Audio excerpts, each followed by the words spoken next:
My brother, all praises to the Most High. Shabbat shalom, family. Hey, Dan, this keep going on. What? This.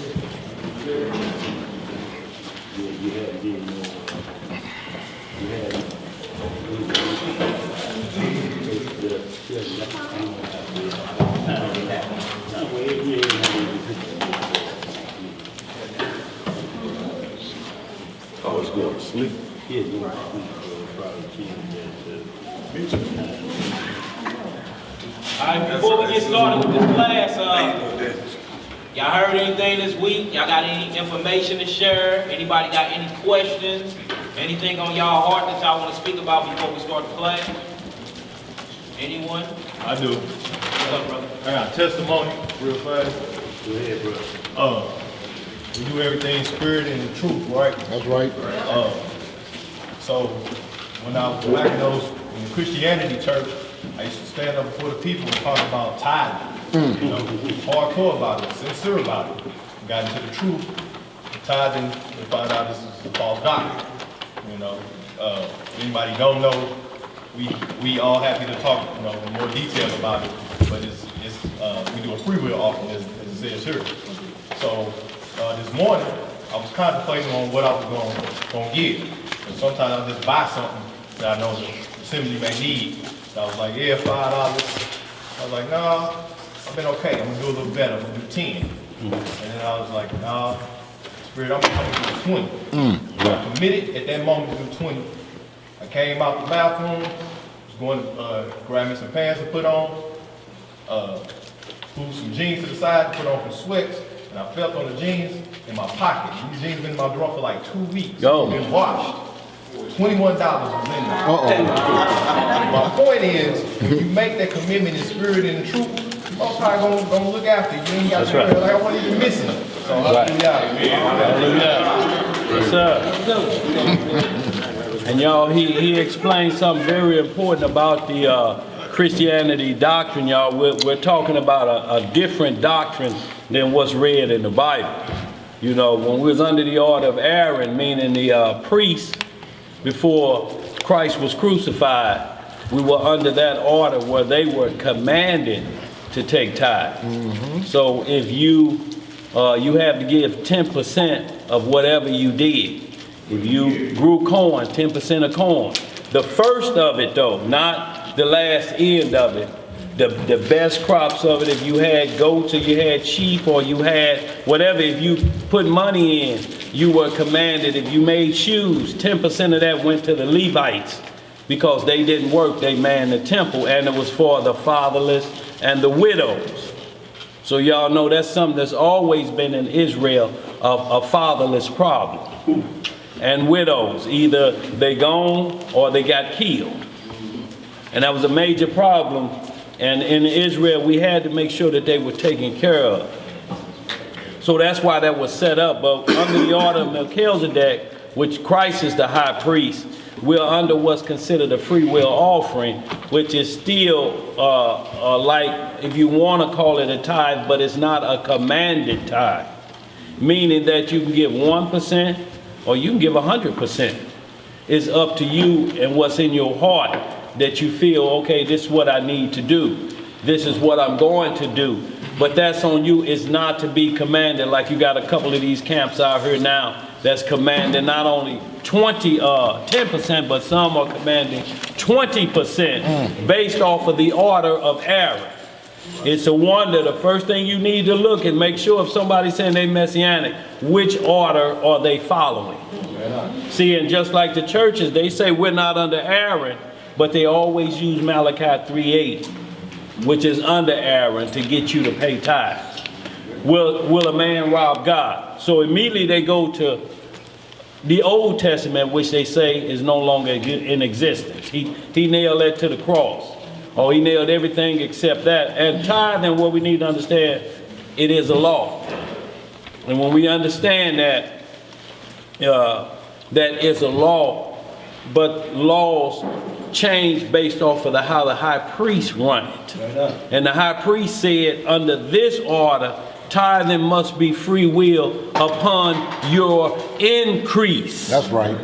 If you have no increase, your tithe is keeping of the commandments. That's your tithe. You can at least do that. If you don't have nothing to give, walk according to the law, and it'll show you at least giving your observance to the Most High, because if you can pay tithes, sacrifice without obedience is a waste of time. So even if you were able to pay, but you're disobedient in how you doing it, you showing off, you pop it open in front of somebody. Watch this. 100. Make sure the church get that. No, you can't do it in that sense. You know, so in abundance, there's still a right way to do it. Let not your left hand know what your right hand is doing. That don't mean you dig in here and whatever you pull out, you got to give it up. You be like, wait a minute, that's got rent money in it. No, it's not meaning that. What it meaning is there should be no conscience once you make a decision on what you're going to do. Like bro was explaining at first. He had a number that he said he was going to do, and the number was right there. So he didn't renege on that, or he didn't change his mind and say, well, okay, I'm up, you know, on this one. It was like he just seen exactly where it said, no worries, brother, it's already there.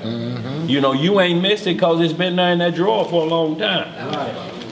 So y'all, it said is to give freely, but not begrudgingly, meaning that I feel like my arm twisted behind my back. Should I give to the church or should I pay my light bill? Pay your light bill. That's what you have to do, because that's where you have to sleep. We can't move in down here. But if we don't pay the required fee here, you know, then we won't be here either. So y'all, in this world, in this kingdom, it costs. But what we're talking about is not forcing you to pay a cost.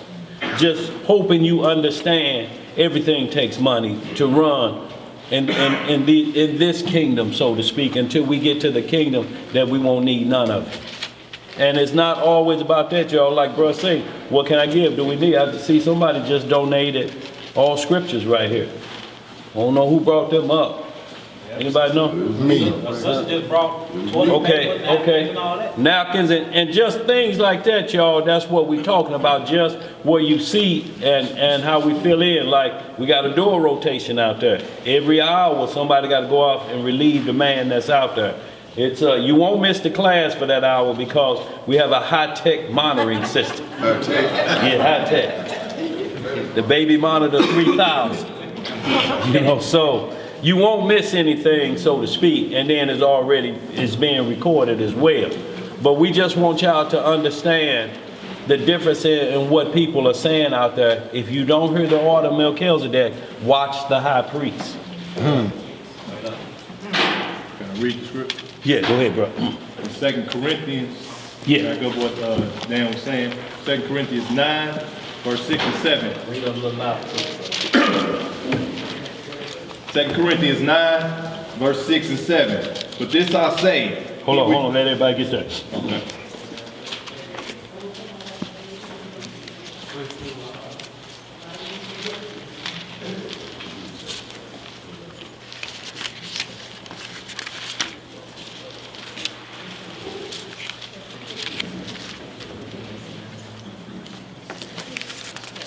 You there?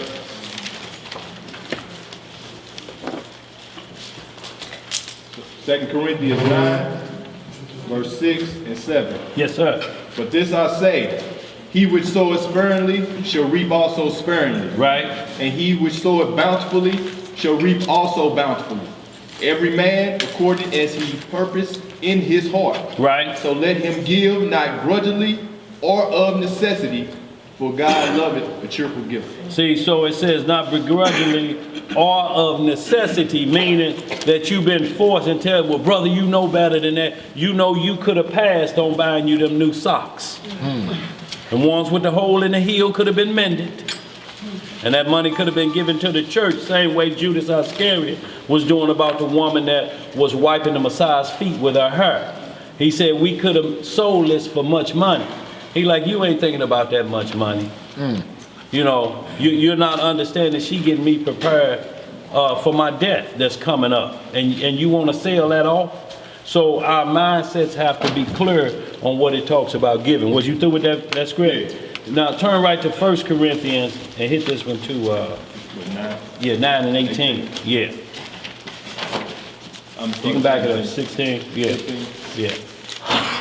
And then we'll just hit the last one, 1 Corinthians 7, so we'll understand this issue when this comes up, y'all. Just like he said, though, many were casting much in the treasury, but the woman that cast in 2 pence cast in more than they ought. Because she did it from her heart. It was all that she had saved, she gave it up.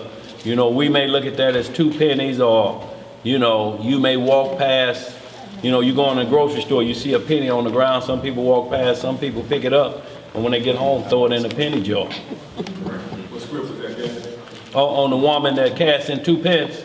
Yeah, look at that as Matthew, I believe it's 12, but I'm gonna double check on that. She cast in more than they ought. But go ahead. Huh? The 1 Corinthians we're going to, 1 Corinthians 9, right? 16? We're gonna start at 14. Yeah.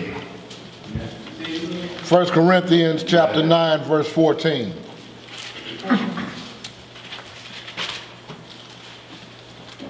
Verse 14. Even so hath the Lord ordained that they which preach the gospel should live of the gospel. Right? But I have used none of these things, neither have I written these things, that it should be done, that it should be so done unto me. For it were better for me to die than that any man should make my glory in void. For though I preach the gospel, I have nothing to glory of. Right. For necessity is laid upon me. Yea, woe is unto me, if I preach not the gospel.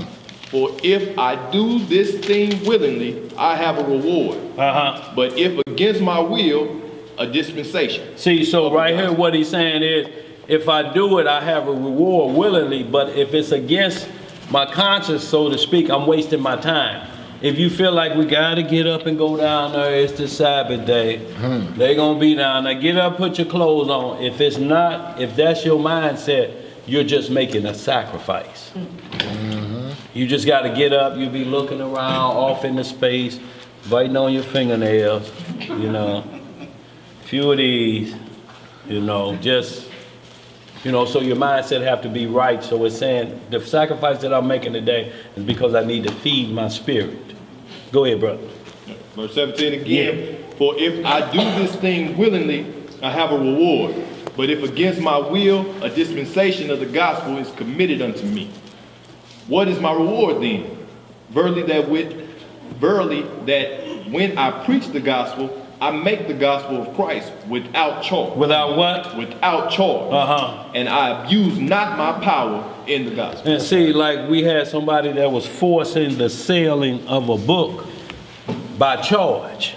And it was relating, all we ask is it a salvation issue? If we don't do this, or we not getting into the kingdom? And if that, the next question would be, so you've been visited by an angel.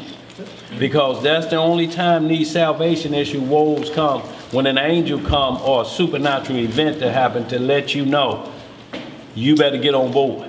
This ain't a decision where I ain't never read that. No, if an angel come, it's serious business because he been sent by the Father. So we need to really pay attention to that. So that would be the next question. If it's this vital and our lives are on the line, our soul is on the line, then you spoke with an angel. And we need you to have wrote that down, the time, the hour, and what was said and what is the outcome if we don't. You know, all of that will be laid out. I mean, that's throughout history, throughout angels visiting, they lay the whole plan out. This is what's going to happen. You know, like Abraham asked, if there's 50 righteous, will you save it? He said, if it's 50, 40, if it's 40, 30, 20, 10. It ain't 10 righteous in all of Sodom and Gomorrah and the 5 cities around them. It was 5 cities around them that was full of the same wickedness. And it wasn't 10 that kept the commandments. But it's just like this nation is getting set up for the same thing because they're taught in the Sunday doctrine not to keep the commandments. So the commandment was made up as you go along. And what's going to become normal if you like your dog, marry it then. That's coming down the line. Because what are you using to say you can't do bestiality? Right. If the law is done away with. And they already practice. And that's what they practice in preaching every Sunday, and that's what you go tell somebody else. Oh, that got nailed to the cross. Right. So what's off limits at this point? Right. What can't you say since it's off limits? Yo, so we want to be extra careful. Were you finished with that, bro? Yeah. Verse 8, did you hear verse? Okay, so just the last one, first, Hebrews 7 chapter. So we understand the difference in the priesthood, and you don't get caught up in that. But y'all, it takes things to run things, you know.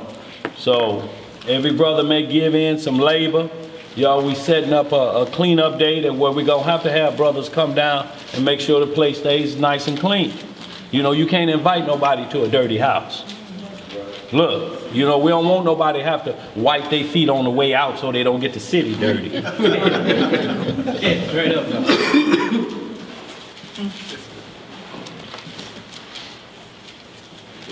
Where you want me to start?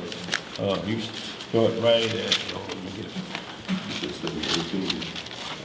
right at the tithe. Is it 7 and 4? Hold on. Abraham paid tithes. Let me get right here. Hebrews. Okay, Hebrews chapter 7. Start right about Yes, 4 and 5. Okay. Now, I'll tell you what, go ahead and start 7, 1 through there so we get to understand it. And we'll just stop at verse 10 and then we'll let Paul hit his lesson.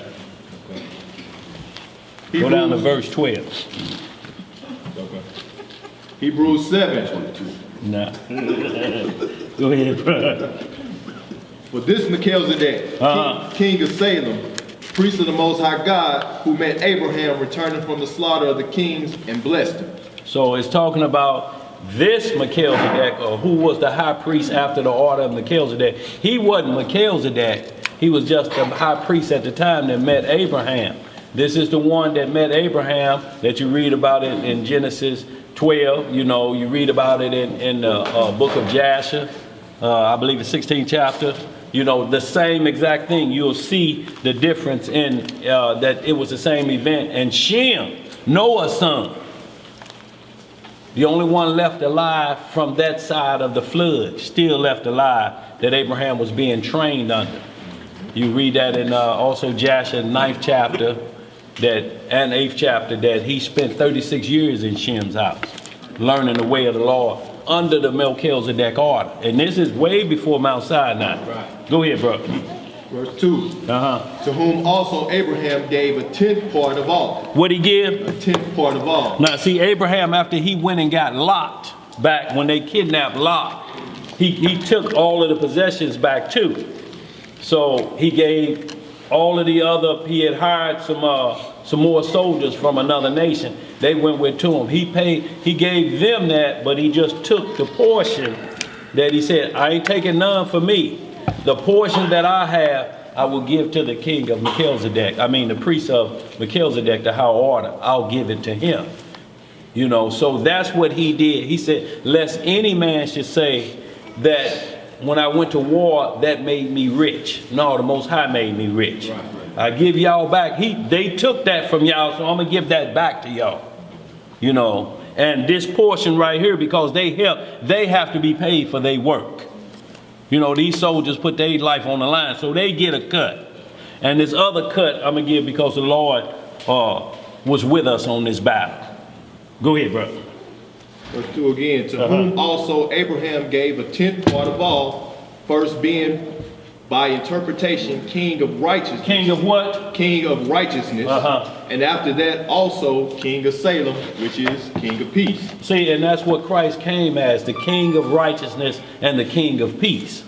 Now, sometimes peace have to be made with his sword.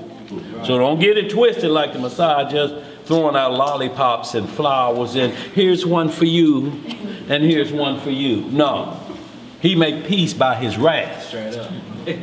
That's the quickest way to get peace done. All the holler stop when your mama go in the closet. Where that belt at? Why get silent then? Do all of the rough stuff. When you hear a rustling in that jar for the best belt. Peace then, huh? It's peace, it's quiet. Right. Go ahead, bro, read some more. Without father, without mother, without descent, having neither beginning of days nor end of life, but made like unto the Son of God, abideth a priest continually.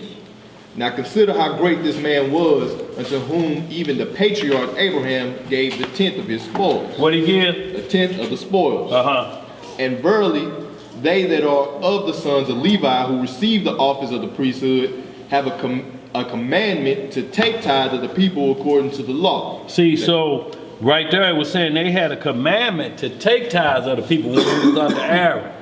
Coming out of Mount Sinai, you were commanded. So that meant you had to get busy. You couldn't be hanging around. You had to come up with something that was going to produce something so you can pay tithes. Right. Something you had to come up with. And look, you only got 3 years to make sure it had increase. If it didn't, you had to start over and find a new job venture or become a new entrepreneur in something else. They use that now. Right. So and they still use that law today. If it's not productive after 3 years, you have to try something else. So I mean, if Earl Chicken Shack and oil change ain't working, you got to come up with something else. Ain't the same. You got to come up with something else. So the laws were there, but it never put pressure on you where you were restricted behind your back like that. It said, come up with something. And most of that, y'all, was time. Most people that said that's where we had Hebrew servants amongst Hebrews. They like, look, this is how I can pay you back. But it wasn't like the slavery that you used to seeing on TV. This was like Jeffrey the Butler on Fresh Prince. That's what you sold yourself as, to pay it off like that. You were just what was considered an indentured servant. We went through what's called bondage. Two different things. So don't let them trick you with the scripture. When you see Abraham had a servant, Eliezer, but he was like one of his own house, because he thought when the Messiah said you was going to have a son and he going to inherit everything, he thought it was Eliezer, the Syrian. But he like, no, you're going to have your own son in your old age and he going to get the promise. So, y'all, there's instructions on how to treat your servant. You know, and that's what happened. They went way above and beyond the rules of a servant. Go ahead, bro, read some more. But also on the Melchizedek, it said without father and without mother. The only one we know without father and without mother that we can't even get an understanding of, but he said, I'll reveal all the things, is the Father. So the Father is Melchizedek. And Christ is after the order of his Father. We know who Christ's mother was, his earthly mother was, so to speak, and we know who his father was. So this is not even applying to him. He's just after that order. He just happened to be the chief angel that's after that order, because with him under it, he's worthy to be worshipped. None of the others, Shem was never worthy to be worshipped. None of them. Enoch, none of them. Only the Messiah, because he's the only one that gave his life for us, to pay the ransom for what went down in the Garden of Eden. Yo, this goes back to the beginning. Go ahead, bro. Verse 5, and verily they that are of the sons of Levi, who receive the office of the priesthood, have a commandment to take tithes of the people according to the law. According to the what? According to the law. So tithing is a law. Right here it is telling you it's a law. So if anybody from Sunday doctrine tell you, but you supposed to, you say, well, ain't that a law? Wasn't that nailed to the Christ too? Or to the cross too? It's a law. You said that. So the burden would be on them to prove how all of the laws went away except the tithing law. That's on them. That's their job, not yours. Go ahead. That is of their brother. Of their who? Brother. Though they come out of the loins of Abraham. But he whose descent is not counted from them received tithes of Abraham and blessed him that had the promises. See, so he's saying Shem, we gave tithes to Shem, and he ain't part of the 12 tribes of Israel, so to speak. He's the father of them, But before the 12 tribes ever came into existence, he come from this side of the world. So what language was Shem them speaking? Yeah, they eventually speak in Hebrew. Well, what was the language in the other world? Who got proof? I mean, there's some writings, but scripturally, 2 witnesses to say this was the pure language that was on the other side. You know, that'd be hard pill to, you could probably throw out enough suggestions out there, but to just pinpoint it like this and say it was Hebrew. You know, so what Hebrew? It can't be the Hebrew we speak it now because it has a little bit of damage in it as well as all the language till the pure language come. Go ahead, bro. You finish that? Yeah. But he whose descent is not counted from them received tithes of Abraham and blessed him that had the promises. And without all contradiction, the less is blessed of the better. Right. And here, men that die receive tithes, but there he received them, of whom it is witnessed that he lived. Right. And as I may say, and as I may so say, Levi also, who received tithes, paid tithes in Abraham. So Abraham paid tithes before Levi was born. So even though he was instructed he didn't have to pay tithes, Levi didn't have to pay tithes. Abraham had already paid tithes for him before he was ever thought of. This thing go way back before Mount Sinai. See, everybody try to keep you trapped in Mount Sinai, but we going back to the beginning like Christ said. The priesthood was Melchizedek. The first Melchizedek priest on earth was Adam. That walked on this earth was Adam. He was Melchizedek and passed it down all the way up into us coming out of Egypt. When we went into Egypt, we was under Melchizedek order. Those were the laws we were keeping. We didn't get the schoolmaster till we come out, and that's where we had to be retrained. Like we're gonna have to be retrained again because we think we Gentiles. We think we Afro-Americans. Afro-American, black, colored, Negroes. So we are the byword and the proverb of the prophecy until we understand our true nature and culture.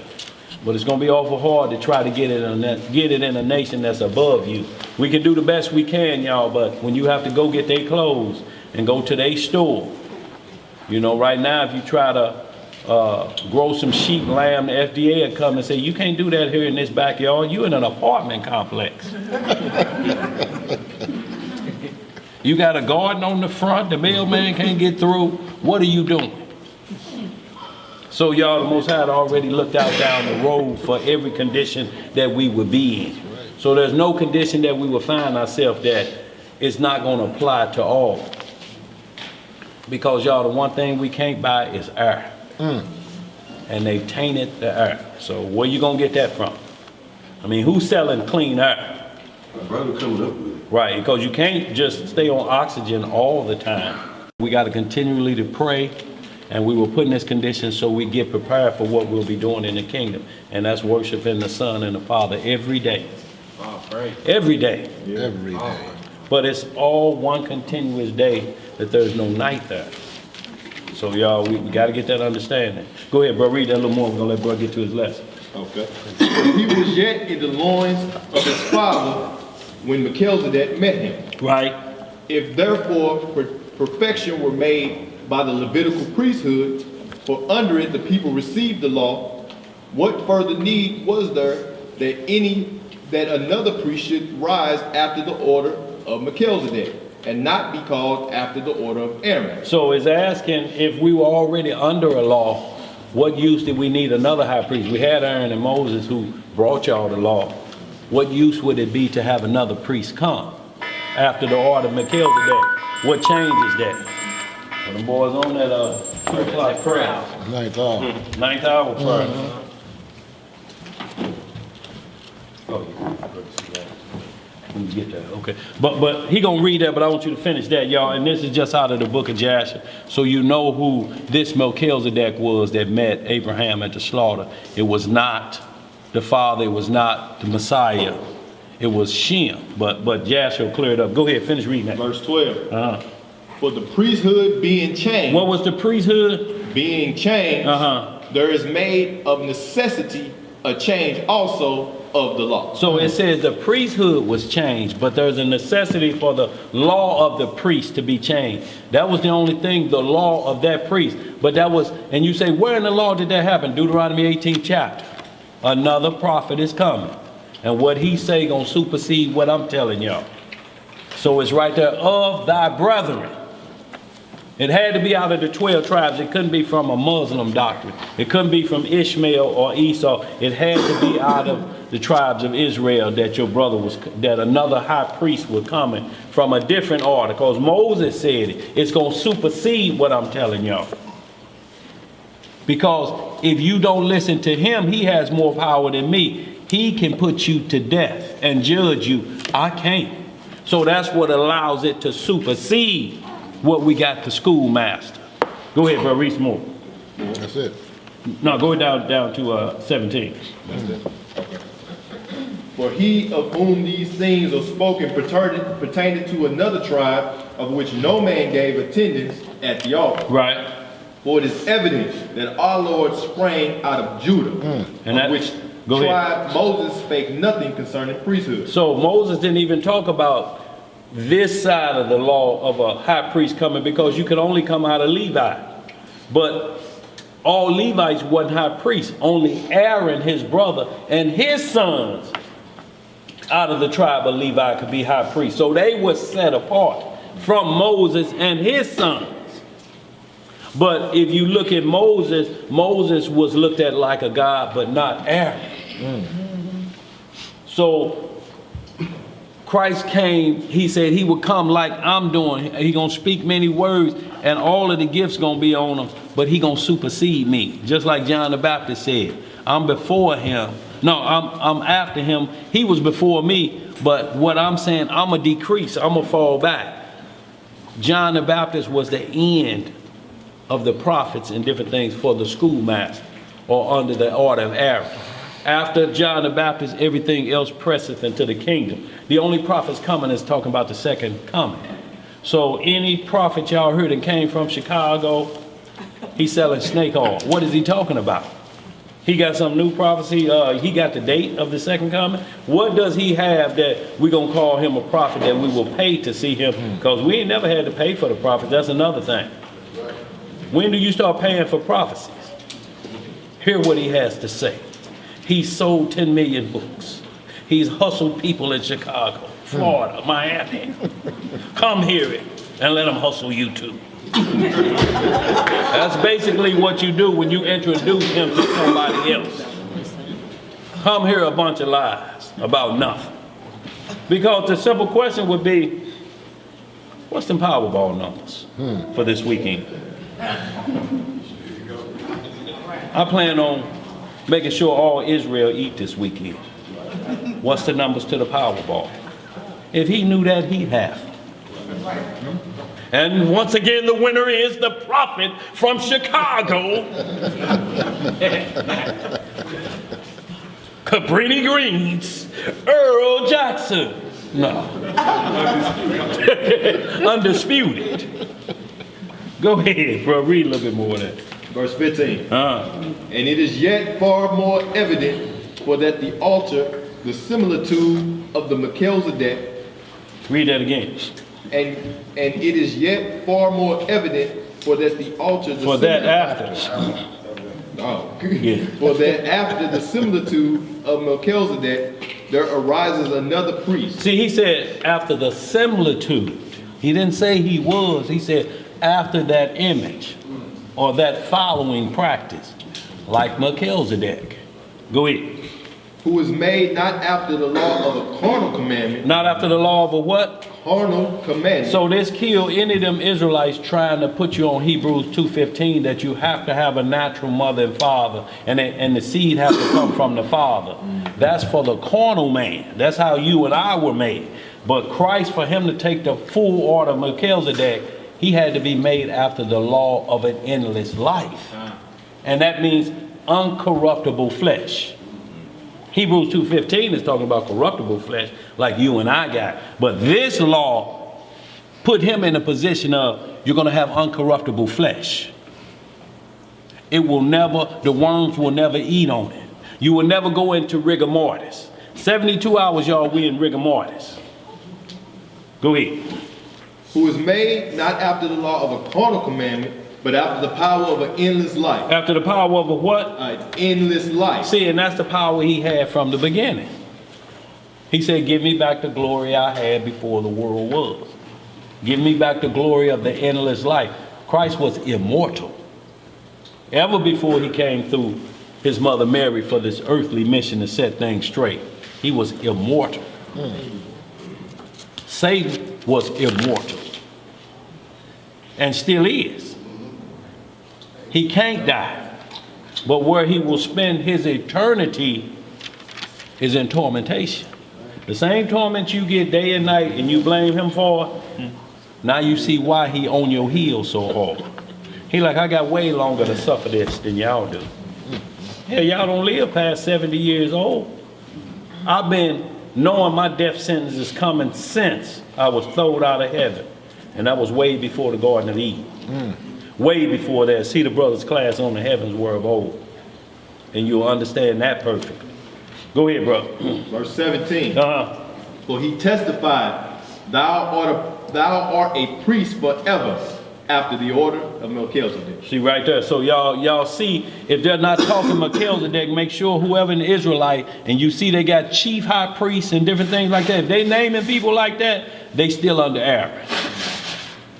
So their Messiah belief is not in the true Messiah. Right. They're prophesying about a man that's going to eventually call himself the Messiah here on earth full of sin.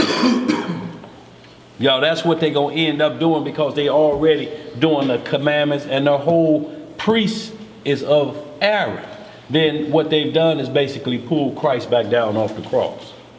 What use did they have of him and they back under that order? But he's just going to read that Jasher, y'all, to tell y'all that this Shem, that Melchizedek was Shem. And this is in the book of Jasher, saying the same thing. What started right there at the top of the what was it? 7, yeah. And this is in the book of Jasher, chapter 7.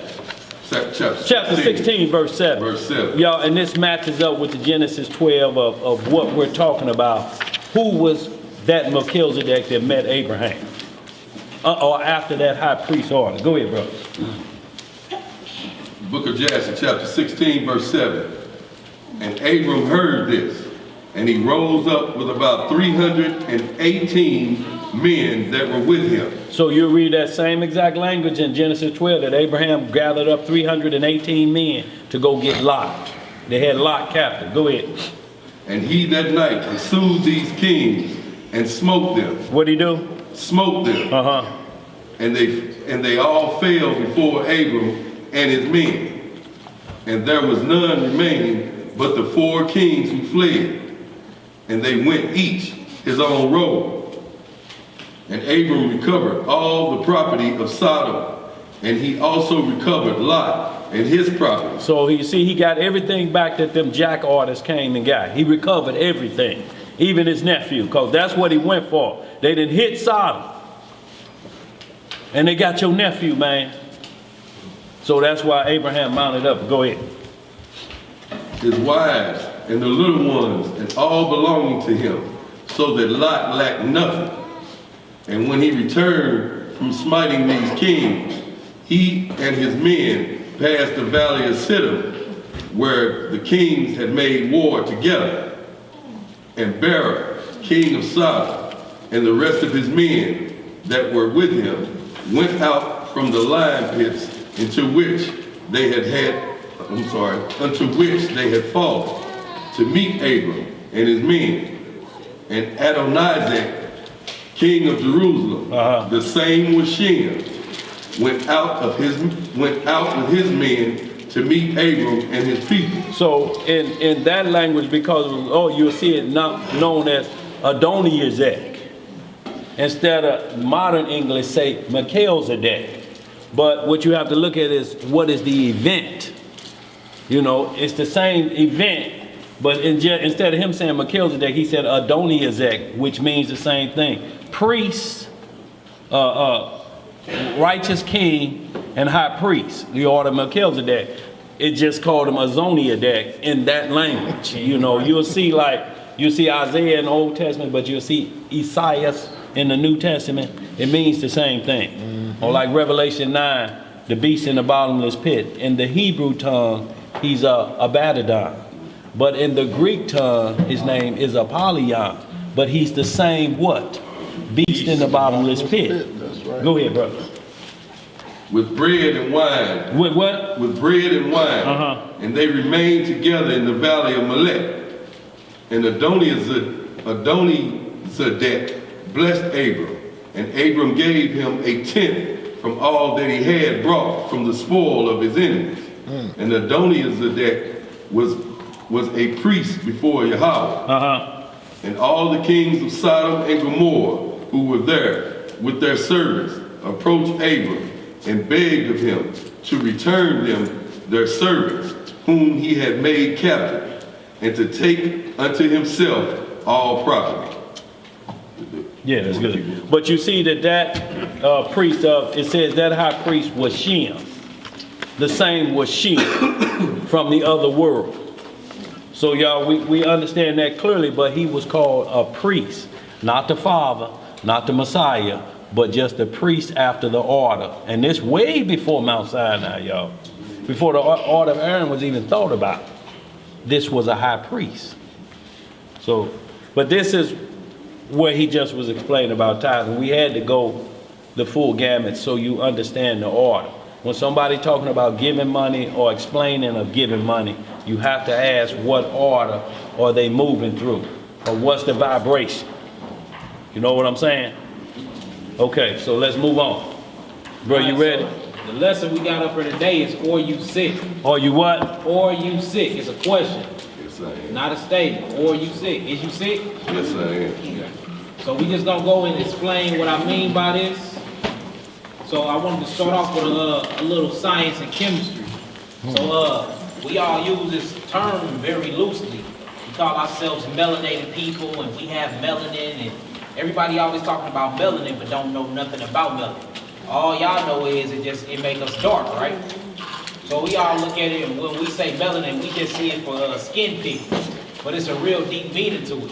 So melanin is just another word that the white man put to keep you away from what it really is, and it's really called carbon database.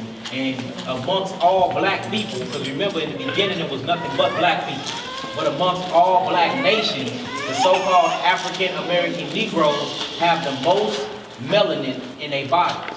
So the thing about melanin, y'all look this up and write it down. The thing about melanin is it takes the structure and the form of anything. And it's what your third eye, which is they call your pineal gland, your pineal gland, it secretes melanin. So the bigger your pineal gland is, the more melanin you secrete. The more melanin secrete, it determines how you speak, how you talk, how athletic you are, how you walk, how you jump. That's why we jump the highest. That's why we sing. That's why we rap the best. That's why we can run the fastest, right? So this thing called melanin that we have, every nation have it because every nation came from black people. Whether you white, Hispanic, no matter who you are, you have melanin. Say that again. Even the white man have melanin. The thing is, he has more melanin than you because his pineal gland is smaller than you, meaning he's not smart as you. That's why he used the trickery and the deceitfulness to win you over, right? So the thing is, or you sick. And this is how you determine if you're sick according to science and according to the doctors. They're going to give you all these doctor names, but you're sick if your melanin is being deficient. That's what makes you sick. And what makes your melanin deficient is mucus. The more mucus your body produces, the sicker you are because your melanin cannot go outside. It can't cycle through your body because it runs through your blood. It runs through your veins. Melanin is made of protons, neutrons, electrons, which give you life. That's melanin. Right. You know what that's called? That's called a cell. Everybody is made of cells. When you get in the shower, and you get in the shower when you see all that dirt, that's not dirt. That is skin cells. Because you're constantly dying. Right? So what keeps you alive is the breath in your body and the melanin that your pineal gland secrete. So the question is you sick? All sickness mean is being melanated, having melanin sufficient. That's all it is. And actually look this up and look up the word melanin, carbon. The more carbon you have, the more healthy you is. You know what I'm saying? They always say protein. No such thing as protein. Look at, it's no such thing as protein. No such thing as that. All protein is melanin. That's all it is. That's it. Actually look this stuff up. So what they have done is they have put this westernized program on us. And they changed the name of everything because they know once you really start studying melanin, you're going to get down to that carbon. Well, carbon is only found in one place. And guess where that is? In the Eastern Hemisphere. We from the West Bank of Jerusalem. That is Africa/Asia. That is where all this really stemmed from and came from. So they know if you really start following this, you're going to go back and you're going to find what they call the homeland. So we're going to get to it. Or you sick. So I want to start off with Isaiah chapter 1. We're going to read 1 through 5. And then as we go through the scripture, you answer your own question. Of course, y'all going to say yeah now, but we're really going to get down into it and see how sick we really is. Or if we not sick. And is there a cure? And how do you get that cure? So we're going to base it all off of this thing called melanin or carbon. Remember, all these things, a sickness just means when this stuff starts getting damaged. When it starts getting damaged, you get damaged because this is what your body is made of. It's nothing but matter and particles. That's where you get the word dark matter from. Carbon. Everything is made of solid, liquids, and gases. That's what makes all of this. And that's what melanin is. So when the doctors test it, they don't test the liquefied part. They don't test the oxygen part. They test the actual solid part, which is called crystallized melanin. And this is what you touch. Something that's solid. All right, let's get to it. Reading from the book of Isaiah, chapter 1, verse 1. Hey, and if y'all don't understand what I'm saying, please tell me. You know what I'm saying? I know I'm up here using all these terms. All right, so if y'all don't understand, let me know, but we can actually really break it down. Because it's real important that we get into this, because what we finna go into is your health. Right. Because your health has so much to do with your salvation. A lot to do with your salvation. That's why he gave you a dietary law, where you can eat healthy, right? He didn't just give you the law just for you to eat healthy. You eat healthy for a reason. Huh? No. When he said, thou shalt not have no other gods before me, he gave you that for a reason. Of course, he's a jealous God, but there's something beyond that. Because he gave you an identity. You know what identity is? Identity is a culture, it's a language, it's a land. Notice we're not in our land. Well, guess where our food used to grow? In our land. So if we're not in our land, then what are we eating? Hold on. Hey, y'all, if y'all got any open seats, and y'all got books in them as we get more crowded, kind of put the books underneath your seat. Y'all good? It may be spaces here in the middle, y'all. So we got to get back. yeah, we got a whole row right here. Yeah. And then there's chairs over there too, y'all. All right, let's get it. We're in the book of Isaiah, chapter 1, start at 1. The book of Isaiah, chapter 1, verse 1. The vision of Isaiah the son of Amos, which he saw concerning Judah. Saw who? Concerning who? Judah. So he's talking about the Jews. Judah and what? And Jerusalem. And Jerusalem. He's talking about us as a whole inside our land, right? Come on. In the days of Uzziah, Jotham, Ahaz, and Hezekiah, kings of Judah. Come on, Hebrew. Hear, O heavens, and give ear, O earth, for the Most High hath spoken. I have nourished. He have what? I have nourished. He have nourished. Come on. And brought up children. And they have rebelled against me. You hear that? So he said he have nourished and brought up children. That's like your mother giving birth to you. She breastfeeds you. She feeds you. She gets you healthy. And then when you get older, you turn your back and rebel against her. Same thing with your father. He teach you all these skills. He give you wisdom. He makes sure you're healthy. Show you how to exercise. He with you all through your life. Then you get to a certain age where you think you know it all, and you turn your back on him and rebel against him. How would you feel? Huh? So everybody be like, well, I don't like that God. God shouldn't kill babies. But if you actually really get down into the idea of what he's doing, you would do the same thing to your people if your children turn their back on you when you gave them everything. Huh? Come on. Can you start back at the top, please? Go ahead. At the top, the book of Isaiah, chapter 1, verse 1.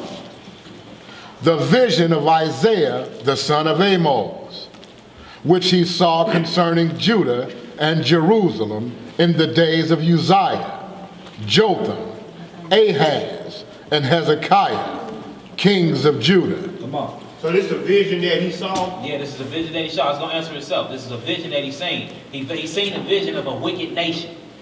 It's like all the prophets seen a vision of a wicked nation. Good. And he gave the words to the prophets. The prophets came to spoke to the prophets. Hey, get y'all stuff together. Repent, turn back to God. Because when he come back, he coming for war like Dan was just saying. Good. He's coming back to spill blood. That's the quickest way to make peace. Is war. Come on. Verse 2. Hear, O heavens, and give ear, O earth, for the Most High hath spoken. I have nourished and brought up children, and they have rebelled against me. Come on. The ox knoweth his owner. You hear that? Say the ox knows his owner. Right, right. A dog know his master. Right? Your child call you daddy. Don't your child call you daddy? Right. Daddy? Y'all childs call y'all mother. So everybody knows who owns them, right? Come on.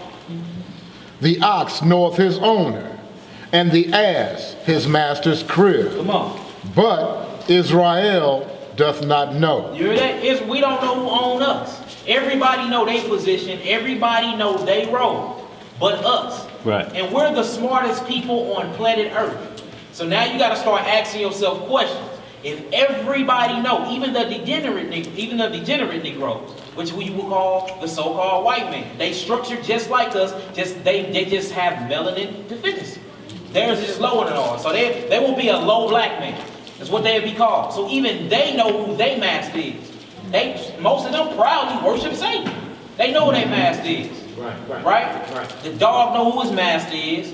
Your child call you daddy. Your child call you mama. But when it comes to our Father, we don't know who our owner is. Now, us being the most intelligent people on planet Earth, and then the ones that's less intelligent than us know who their owner is, what would you call them? It wouldn't be us being stupid, because we're the most intelligent people on Earth. That will be a mental illness. That will be a sickness.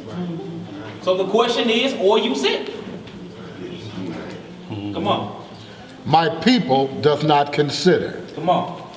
Ah, sinful nation. Look at that. Ah, sinful nation. We a sinful nation. A sick nation. Come on. A people laden with iniquity. You hear that? It said iniquity is in our bones. You go to Jeremiah 17:4, it said it's written what? On the tablets, engraved in our hearts. And for that, if you read verse 4, it says, for that he will what? Thou shalt discontinue from the heritage that I gave thee. What is a heritage? A heritage is a land. We're from Jerusalem, but where we at? In America. Egypt, Babylon. It's a language. We speak in English, and we ain't even in England. Huh? And our original tongue is what? Hebrew. That's right. It's a culture.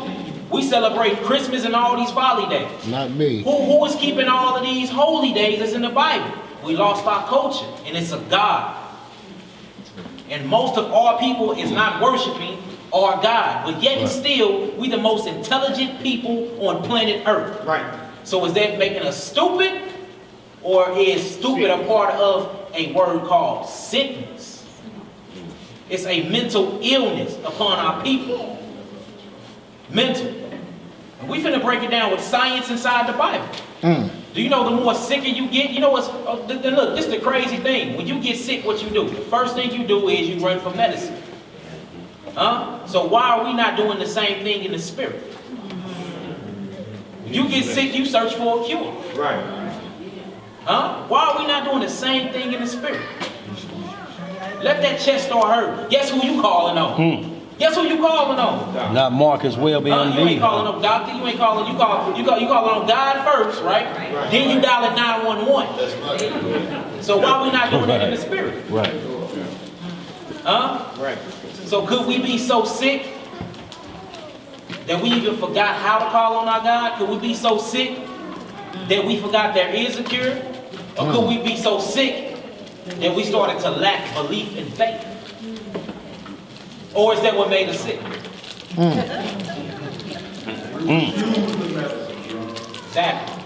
Let's get to it. The scriptures say it. Come on. So chapter 4 right here is saying a nation. So the Bible broke off into nations. Yeah. Yeah. And us being black is a nation by itself. No. No, Hey, look, in the beginning there was no such thing as a crackazoid. In the beginning there was no such thing as a melanin deficient person. In the beginning everything was carbon, everything was black, everything was dark as the dirt, as soil, richness, everything was. What separated you was your nation. A nation is a nationality. A nationality is a heritage. It's a bloodline, a language, a land, and a God. That's what separated us. Right? That's what separated us. Remember, everybody think Israel, the Israelites, or this ancient people. We are a new nation. The Israelites are new. We're a new nation. The Africans are actually older than the Israelites. They're not older than Hebrews.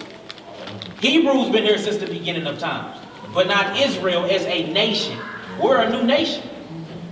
That's why you see literature and you see writings in different caves that they date based older than Israelite writings, but it's not older than the Hebrew. You know what I'm saying? That's why you find literature and then it messes with y'all faith because y'all don't have an understanding of that. See, Israel is a new nation, but the Hebrews, which are our ancestors, they've been here since the beginning of time, and that's what you would call who? Adam and Eve. Them dude that he murdered. He committed murder. You know what I'm saying? And so on and so forth. You know what I'm saying? So y'all got to get an understanding on that. Come on. Verse 4. Ah, sinful nation, a people laden with iniquity, a seed of evildoers. You heard that? A seed of evildoers. What is a seed? A seed is the first thing. A seed of evildoers. Now you know where sin came from. We all know that Satan sinned first, but you know who taught the nation sin? Black people taught black people to sin. Everybody want to blame the white man. We was sinning first. Yeah. You just see that a seed. Seed means firstly, you put it in the ground and it grow up, and then other things grow from that seed. Come on.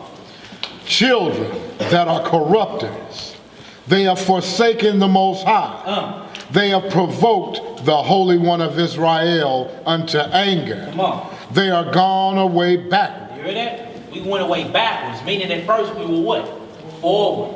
We were progressing in life. We were becoming gods in the flesh. Same thing that Christ had taught us how to do. That's why he had to come and manifest himself into the flesh to show us, no, align these bodily parts, align these glands, align these organs. Don't sin, eat right, and you can do things in this. He said, oh, if you believe this, you'll do greater works than these. Did I not say that ye will die? But you will die like men and fall like the princes. Because of what? Sin, our sickness. When you're sick, you can't operate at the level you can. You go to work every day on time. Let you get sick. You probably going to call off or you're going to be late. Right. Meaning that you're not moving how you used to due to your sickness. So what is causing us to be sick? Sin. That's it. That's why he gave you a dietary law where you can eat right. And look, it starts off spiritual and it manifests in the physical. Right. Once you get your mind right, your body will follow. Mind don't matter. If it don't mind, it don't matter. Yakana used to tell me that all the time. If it don't mind, it don't matter. Don't matter. Right. What is matter? Matter is made of dark carbon. What do they call dark carbon? Melanin. Who is the most melanated people on this planet? Africans. No. But you have to be careful that we don't put those two nations together. Yeah, y'all look, because we finna most definitely get into that. And that's what this whole lesson is about. It's about Africans and Israel, this whole entire lesson. We finna get to it? Come on. Verse 5. Why should ye be stricken any more? Ye will revolt more and more. The whole head is sick. The whole what? The whole head is sick. So now we see this word sick. The whole head is sick because of our iniquities and our sin. Let's look up this word sick. Let's look it up. We're going to be in the Strongs a lot, so let's look up this word sick. Let's look up that word. you got it. This is out of the Hebrew H2484. Kali, coli, or sickness, disease, grief, sick, from Kali or coli, malady, anxiety, calamity, disease, grief, sickness. So sickness is grief, dis-ease, anxiety. So the spirit of anxiety is what? A sickness. The spirit of stress, and stressing is what? A sickness. Grief. Grief is what? It's a sickness. All these things come from what? Sinning. Huh? Come on. The whole head is sick, and the whole heart faint. And the whole heart is faint. Yep. Come on, let's go to Deuteronomy. Deuteronomy 28. Can you read verse 6 again? Yeah, most definitely. Go ahead. Verse 6. From the sole of the foot even unto the head, there is no soundness in it, You hear that? We're going to come back to this. We're going to read it. Yeah, it's all good. but wounds and bruises and putrefying sores. They have not been closed. You hear what he's saying? So he's saying it starts from the mind, it starts with the head, but then what else happens? It works its way through the body, just like any sickness or any poison do. It starts with the melanin, and then it works its way into your bloodstream. It starts from the mind, then it corrupts the whole entire body. That's what sin do, which is a sickness. Come on. They have not been closed, neither bound up, neither mollified with ointment. All right, we're going to go to Deuteronomy 28, read verse 15 first, and then we're going to jump to 20.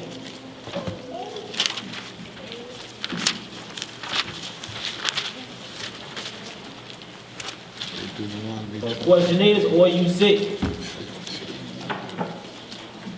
So like you see us, we be physically tired all the time. And we always catching all these colds from here and there, all these different diseases that's put upon our people, even amongst us that's within this classroom. Most of that be from straight sinning. Right. Honestly, it be from sinning, and we finna show that physical sickness is from spiritual sin. It's just what it is.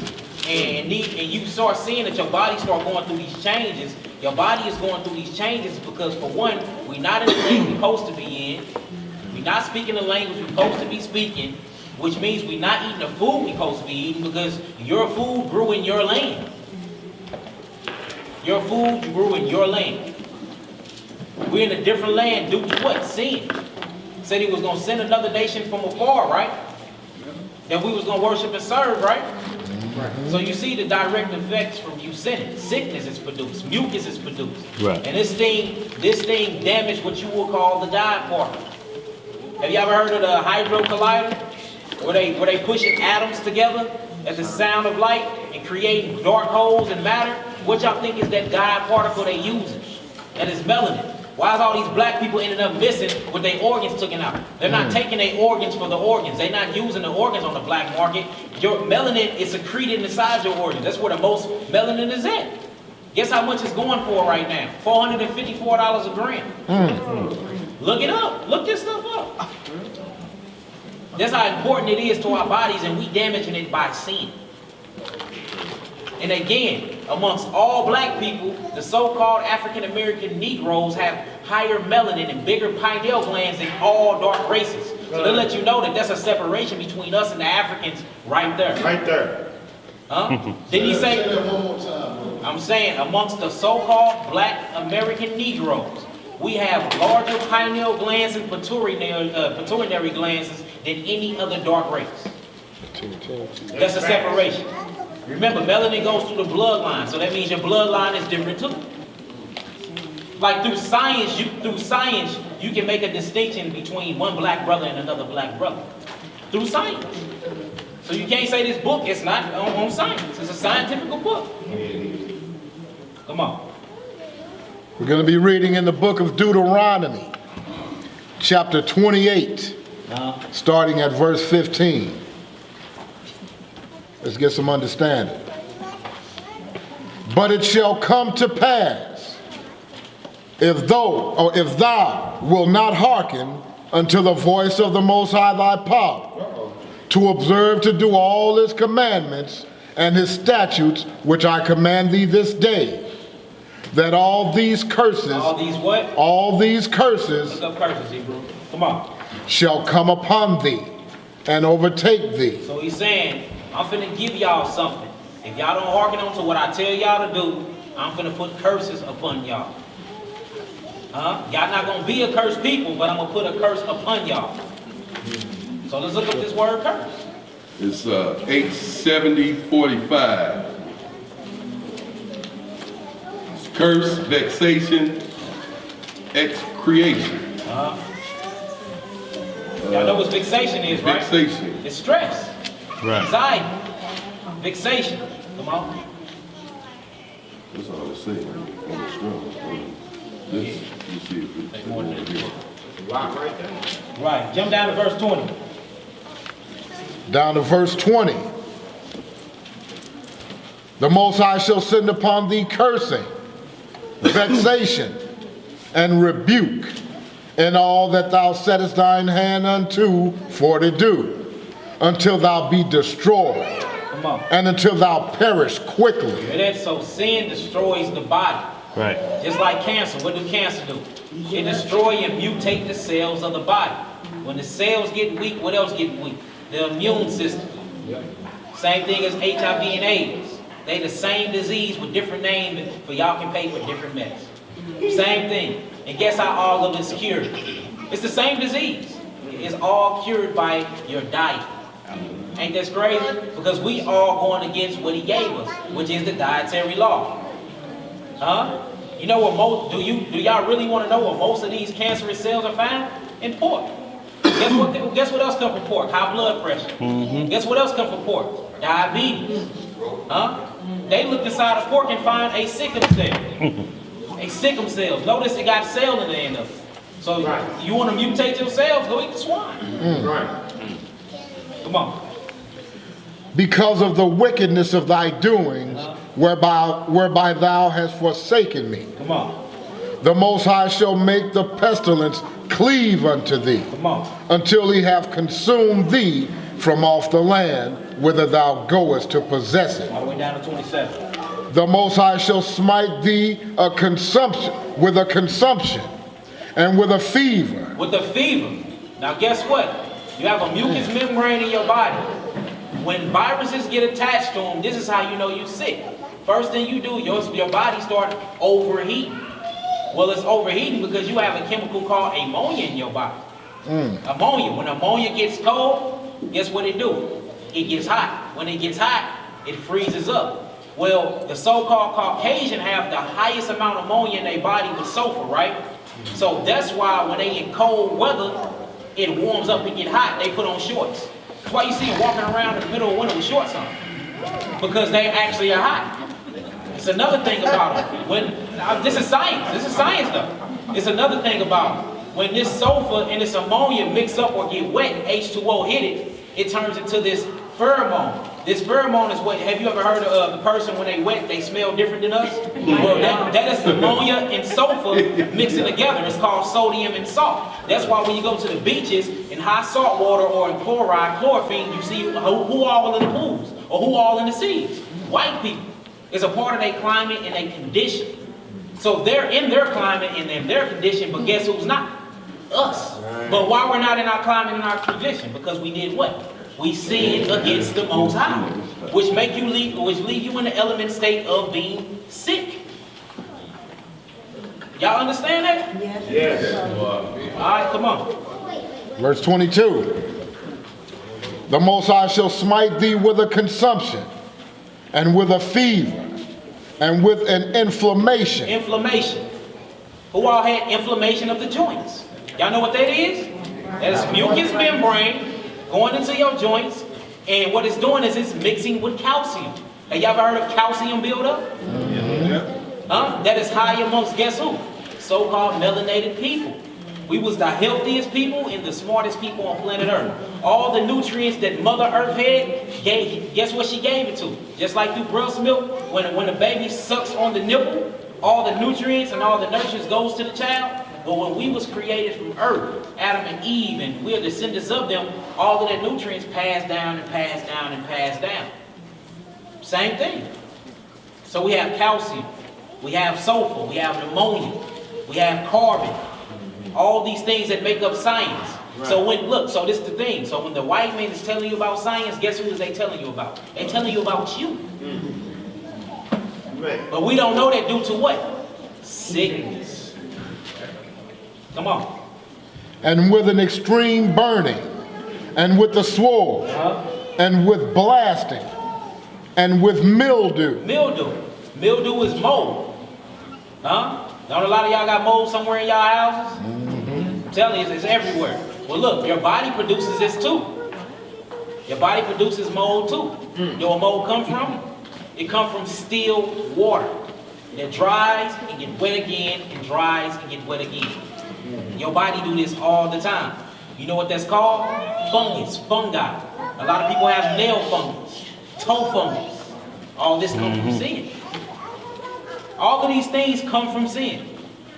Because you're in an environment that you ain't supposed to be in because of sin. Right. Let's keep reading. And they shall pursue thee until thou perish. And thy heaven that is over thy head shall be brass. You hear that? So now it's brass. Adam used to look straight up into the heavens and pray to the Lord. Well, through these prayers, you had healing prayers. He used to actually commune with the angels in the heavens. He could look up and see. Well, now it's brass there. So now you're sick, right? But you sinning. They say God said He don't need sinners. So you're sick and you're still sinning, getting more sick. Then you want to cry out for God, but you don't want to do what you got to do to get the cure. So right then and there is brass. Right. Ain't none of your messages getting heard anyway. Because as soon as you get cured, you're going to go back and do the same thing. It's like somebody getting kidney stones from drinking. They don't drink until the kidney stone passes, and then as soon as they ain't got the kidney stone no more, what's the first thing they do? First liquor store. What is that called? That is called an illness, a sickness. You know it's killing you, but you're addicted to killing yourself. That is a sickness. Yeah, it is. Huh? You watch videos and you see worms in this meat, but you will still eat this meat. That is a sickness. Huh? What else do we call it? I mean, we can call it other words, illness, diseases. Tastes good. Huh? That's what they say. And all these things tastes equal what? If sickness go untreated, what do we equal? Death. For the wages of sickness is what? Death. Wages of sin. Right. Come on. And thy heaven that is over thy head shall be brass, and the earth that is under thee shall be iron. Come on. The Most High shall make the rain of thy land powder and dust. Rain of thy land, powder and dust. What is Israel till this day now? Israel, Egypt, all that became a big what? Dust bowl. Yep. Full of dust. Now look, a lot of Africans was actually left in, a lot of Israelites was actually left in Africa. So Dan said it earlier, wherever you go, that curse gonna be upon you. So they stayed in the land where it was green at, but now they suffer from the same melanin deficiency that we going through because they lack nutrients too. He cursed the land everywhere we was at. He cursed the food everywhere we was at. You can't get outside the curse. So even though there's Israelites in Jerusalem now, they still face Deuteronomy 28. They still even in the land that we brought from, because of sinning continuously, because a lot of them in the land believing that Ben-Ami Carter was the Messiah. Right. So that's still a level of sickness in the land. And Dan, tell them about that radiation active. Yeah, and they got them in Dimona. Dimona is where the Israeli have their nuclear facility located at. So, and they say it's been leaking for years.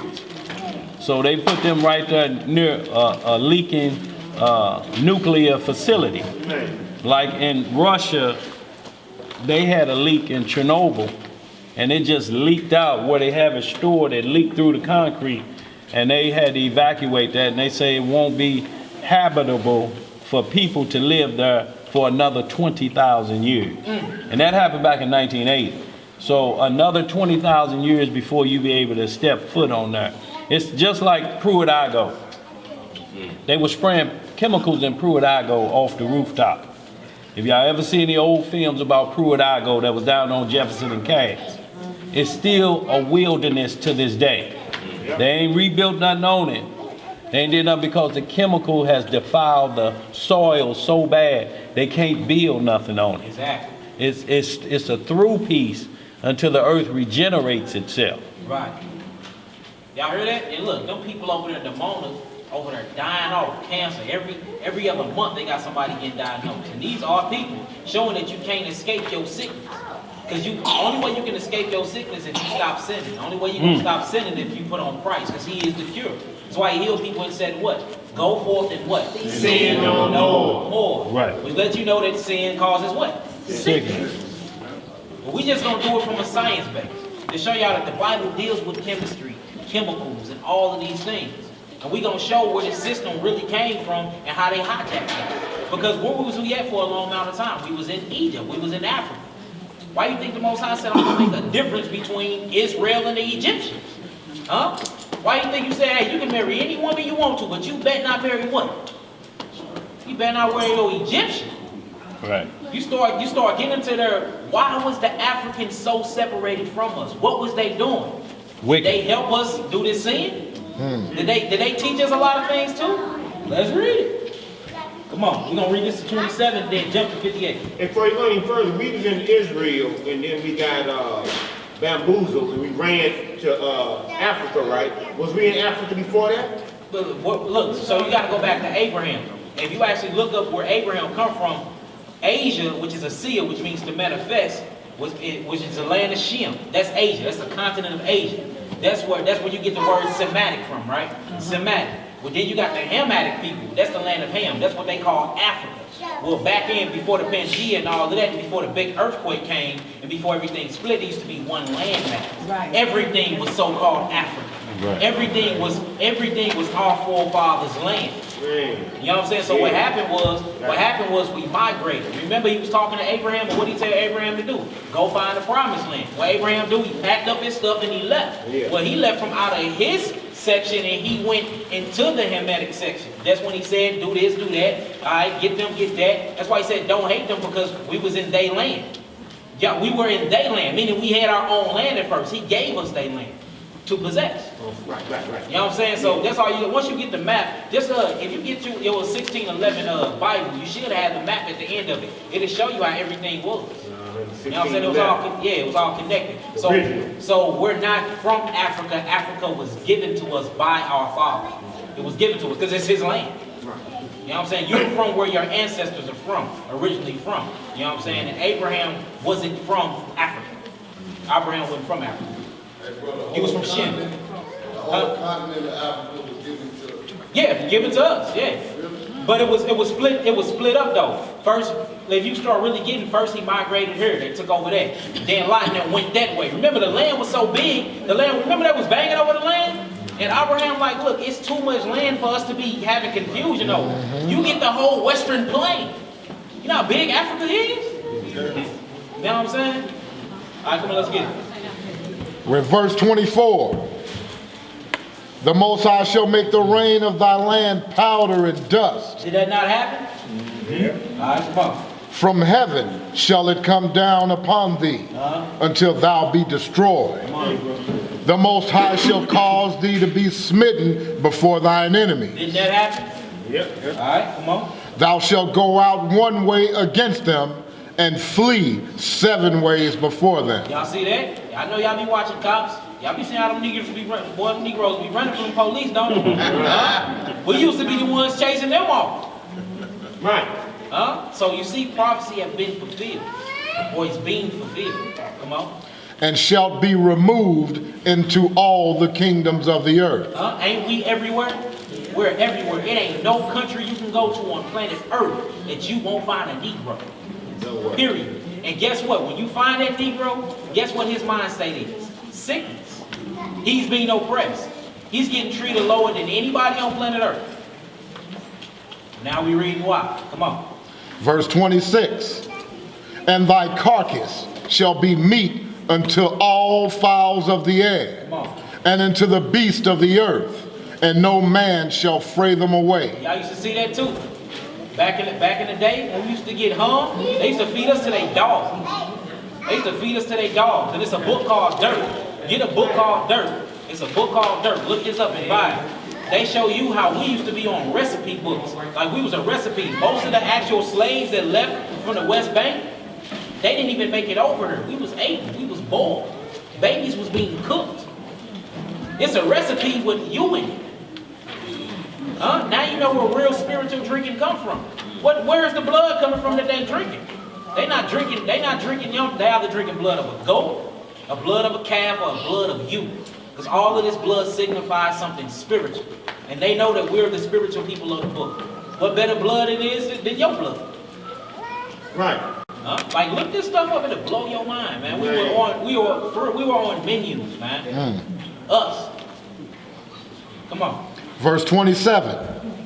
The Most High will smite thee with the botch of Egypt. It was what? Smite thee with the botch of Egypt. Look up the word Egypt. Let's get that word Egypt. Keep reading, Hebrew. And with the emerods, and with the scab. With the scab. Only a scab come from what? A scab comes from when your skin is scarred, right? Oxygen hits your blood. And guess what starts building up on there? Carbon. That's why it's black and it's crusty. That's called crystallized melanin. Notice your scabs get black, right? That's what's called crystallized melanin. Carbon. See how this is all science in the Bible. I'm telling you, it's deep. What does botch mean? What does botch mean? Let's look it up. Look up botch first. Well, I'm on Egypt right now. Go ahead. I'll read that. It's Egypt is 47 H47:14. Mitzrayim, a country at the northeast section of Africa, Hear that? Mishraim. adjacent to Palestine, and through which the Nile flows. The inhabitants or natives of Egypt, adjective. Now look, check this out. That's the definition right now. As we start going into the New Testament, watch the definition change. Egypt. Yeah, it means bondage. It means bondage. All right, and then if you actually look at that word up, it means boils and tumors. But I just want them to read it. Botch Here you go. is Shekin, is 878:22. Boil, inflamed spot, inflammation, eruption, a man of man, leprosy of man and beast. Hear that? Sickness. Because you know what a boil is? A boil is full of pus. Y'all know what Right. pus is? Pus is mucus. That's why you're not supposed to be drinking milk from cows. It's full of pus and mucus. It's bad for your body. You already have a mucus membrane. You don't need to add no more mucus to it. Mucus is sin. Just like yeast is represented as sin. Notice he pick out food and ingredients and you know what I'm saying? Same thing with mucus. It represents sin. The more mucus you have in your body, the more sin you have in your body. That's what you know what fasting do? Fasting eliminate mucus. Everybody gets sick, just stop eating. Just stop eating. You get sick, pray and fast. See, didn't he say pray and fast when you're sick? Same thing. The doctors will tell you the same thing. Stop eating. So you tell them you got cancer, what they gonna say? You gotta change your what? Diet. Well, the first part of changing your diet, you gotta do what? Fast. Even if you want to get an exam, 24 hours before you go to the doctor, you can't do what? Eat or drink. And they just came up last year, they said that it's a scientific fact that a 72-hour fast regenerates Your whole immune system. Your whole immune system. Now, what is AIDS? AIDS is an attack on what? Your immune system. So how do you get rid of AIDS? Man, Fasting and prayer.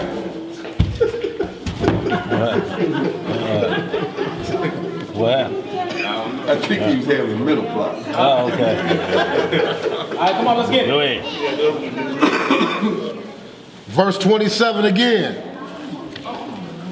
The Most High will smite thee with the botch of Egypt, and with the emerods, and with the scab, and with the itch, whereof thou cannot be healed. Y'all cannot be healed. So what's the opposite of being healed? Sickness, disease, illness. Jump to verse 50. 58, brother. Verse 58. Notice he said Egypt, y'all. Yeah. If thou wilt not observe to do all the words of this law that are written in this book, that thou mayest fear this glorious and fearful name, the Most High thy Elohim, then the Most High will make thy plagues wonderful, and the plagues of thy seed, even great plagues, and of long continuance, and sore sicknesses. What? And sore sicknesses. Look, sickness is amongst the black community more than any other race, more than diabetes. I'm talking about when your blood, and all of it got to do with cells. All of it got to do with your cells. Showing you when you sin, you're modifying your cells. And when you modify your cells, it's called a sickness. Because when your cells start modifying, it means it starts to fight with each other. That's what you, look, they even call it a killer T what? Cell. What is it killing? It's killing off the other cells. It's killing the bad cells. It's like good bacteria and bad bacteria. Huh? So when you sin, when you're sinning, you actually messing with the inside of your body. You're messing with the oxygen in your blood. Right. You're messing with the calcium on your bones. You're messing with the actual nervous system. You're messing with your brain. It's also cerebrum too. You mess with your pituitary gland, your pineal gland. You start messing with your glands. That's why a lot of people got thyroid problems. Huh? A lot of black men have prostate cancer. You know what your prostate is? That's a gland. So these sins and this sickness attach to your organs and attach to your glandular highway. You are literally killing yourself by sickness. Literally. Right. And it's real sickness I'm talking about. Like, look this stuff up. Come on. And of long continuance. Moreover, he will bring upon thee all the diseases of Egypt. You see that word? Egypt again. All the diseases of Egypt. So that means when we think of Egypt, we're supposed to be thinking of what? Sickness. We ain't supposed to be around them sickness like that. Come on. Which thou wast afraid of, and they shall cleave unto thee. Also, every sickness. Every what? Every sickness. See this? See how many times you read this word? Every sickness, come on. And every plague, which is not written in the book of this law. You hear that? Even sicknesses that ain't even written in this book. Right. Huh? Man. So he ain't talking about no bubonic plague. He talking about stuff that you ain't never even heard of. Right now, it's diseases being created. Like Ebola. You know what Ebo means? It means Hebrew. Ebola means kill the Hebrew. A disease made for you. Huh? Ebo means Hebrew. Ebola. That's the disease. They named the disease. Notice the disease only killed black men. Only killed black people. Ain't no white person ever died from Ebola. Because their cells are different than us. It was made to attack your cells. Your cells in your body. Ain't this great? Like sickle cells is only a black man disease. Or third, what they call it? Third something prostatic cancer. Only black men can get this certain level of prostatic cancer. Only us. How is that even possible? That lets you know that your genes are totally different from anybody else's genes. Pork. They can eat pork all day. Let us eat some pork. Our insides messed up. We getting all like they cool worms. Have you ever seen pimples on your face that turn white and dark? Everybody think they're just like a bump with pus. That's actually the end of the butt of a worm. It's what's in your skin. Look this stuff up. Them are worms in your face. They're trying to escape. It's too much unhealthy things going on in your body. They're trying to leave your body. That's where you get bumps from. All this is sickness. We read about that though. He's gonna give you worms. What he say, Dan? He said the unquenchable fire with the worm what? Die. He show you signs through your skin. That's a sign of sickness. Having worms, which is pimples and stuff. That's a sign of sickness. Well, think about this forever. Forever mind state, which is the lake of fire. Right, and when you go to a dermatologist, once again, the diet is handed first. Yep. And then the medication. If you can't do this diet, then order you up some Proactive off of Amazon. Right. It'll eat it up, but it's gonna cause damage to your skin cells. It may smooth your face out, but if you read the ingredients, what's in Proactive, hydrochloric acid, such and such stuff you would clean the sink with. You know, so it's the same thing like if you pour the Coca-Cola over a piece of meat, how it devours the meat. So when you have those ingredients and you put them on to fight some, but you still sinning, all you're doing is just keep putting a Band-Aid over that, and you're gonna need Proactive the rest of your life. The only thing we should be using medicine for is to knock the initial bang of it out of the way and then try to get back on the standard deal. But we so sick, we started to take medicine as being the cure-all. And we start looking for that instead of looking for the law. You start looking up in the cabinet, where my pills at? Where my pills? I can't do without my pills. So it's the same sickness with all the rap artists, you know. You know when you see the double styrofoam cups. You know what's in there. And they saying I'm sick, I gotta have my lean. But all they do is just keep you leaned over like this. Right. And that's what sick people do, they lean over. So they're calling what you enjoy sickness, lean. Right. That's what you do when you sick, ain't it? Don't you do this? What's the matter, man? I ate something I shouldn't have. I believe there was some pork in there. Because you know if you stand up, it's gonna be an explosion. And that's the same thing with that, that's the same thing with that, the apple cider vinegar with the mother in it. Yes. As soon as somebody wake up, they think that that's the go-to medicine. You know what I'm saying? That's the go-to thing. Drink it every day. You can't drink apple cider vinegar every day. It's acid. Right. You'll throw It's your acid. balance off. Right. It'll mess you. Yeah, you know, damn reading this stuff. Right. The body has to be acidic, so to speak, but Exactly. even like when they give you the Pepsi AC or whatever, it's not turning the acid off, it's turning the acid on. Exactly. It makes your body think that you don't have enough acid to eat the food up that's in your stomach. Right. So it blocks something else, and that turns your acid up to a high pace, and it eats the food up. So you think the medicine took away the acid. No, it blocked another part of your body structure and made the acid turn on and flood your system. That's right. Well, the problem with that, if you belch, that overflow of acid will. Now you burning yourself. Now you gonna burn. Now you like a battery with that acid running down the side of it. That's what starts to happen with your body over a period of time. But like bro saying, a lot of it is the Sabbath. That's why the Sabbath is so important. Is because if the body don't rest, it's gonna have viruses. Exactly. Like if you stay on your computer all the time and never shut it down, what is it gonna do? And if you get a big enough one, what does it do? Crash your computer and you can't get back on it. Kill it. So they are copying the body structure when they make machines. So eventually they're gonna have you part man and part machine.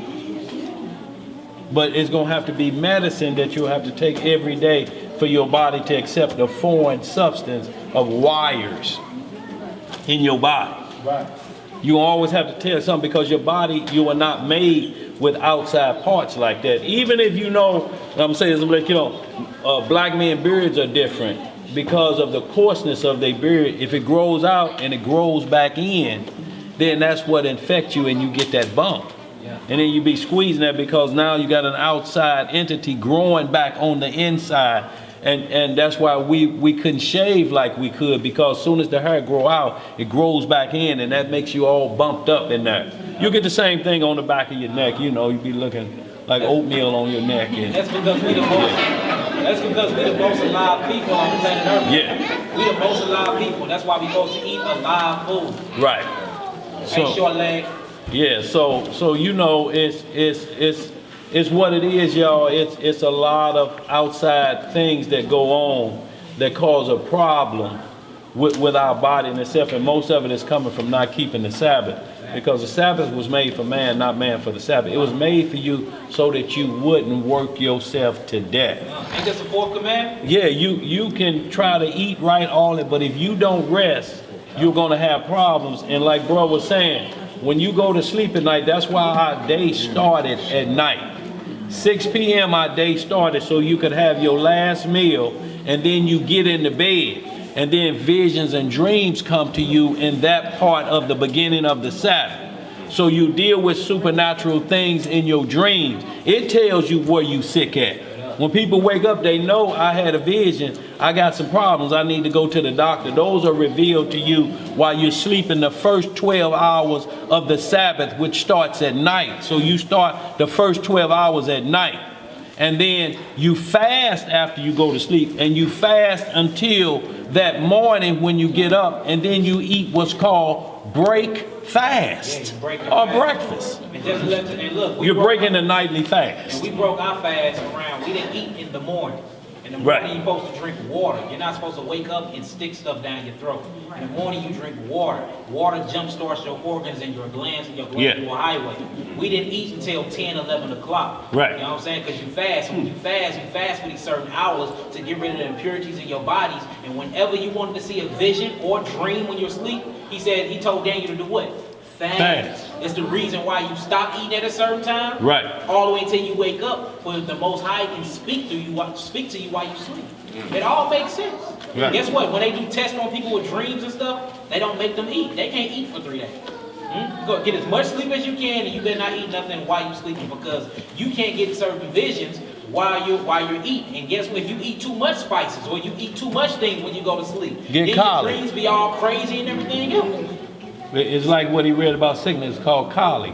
When children are sick and they just so sick, and the only thing you put is baking soda on their tongue to try to balance the acid out, you're saying they colic, they got colic. There's sickness inside, they got an imbalance of chemicals going on. Either you putting too much, like he said, maybe too much cow's milk in there. You know, it's a lot of things going on that's unbalanced. Gerber foods, you have to check all of that with the balance of what's going on with our people. You know, you have to understand that. And when they get colic like that, you have to write down everything I gave them when they got colic. Right. So the next time it happens, just look at the list. Yep, there it is. Gave it to them Thursday night. Dang. And you take that away. And then the sicknesses will start to drop off. And he said chemical imbalance. Notice that. And look, a psychopath, or somebody have what you call have a bipolar disorder or dyslexia. All of these are called what? Chemical imbalances, which means sickness. It ain't nothing but another word for sickness. Go down over that shorty. And all sicknesses mean is what? Melanated deficiency. Right. See how it all goes back to us, because everything started with us. Meaning that we the one who taught them sin, and they taught it back to us. Right. Evil came from us. That's right. Of course it came from Satan, but the first people that sinned on this earth was Negroes. And that's just what it is. Come on, bro. Verse 61. Also every sickness and every plague which is not written in the book of this law, them will the Most High bring upon thee until thou be destroyed. Let's stop right there. We're going to stop right there. Let's go to Exodus.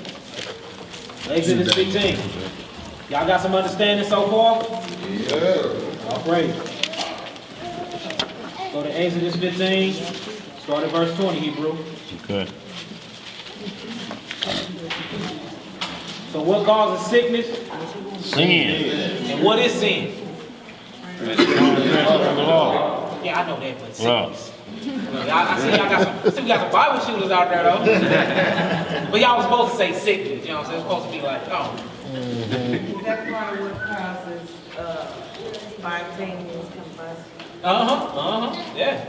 Yeah, then you got stuff like you got all this gastro disease. It's so many diseases, and if you actually get down to it, and you get down to the science part of it, it's all because of sin.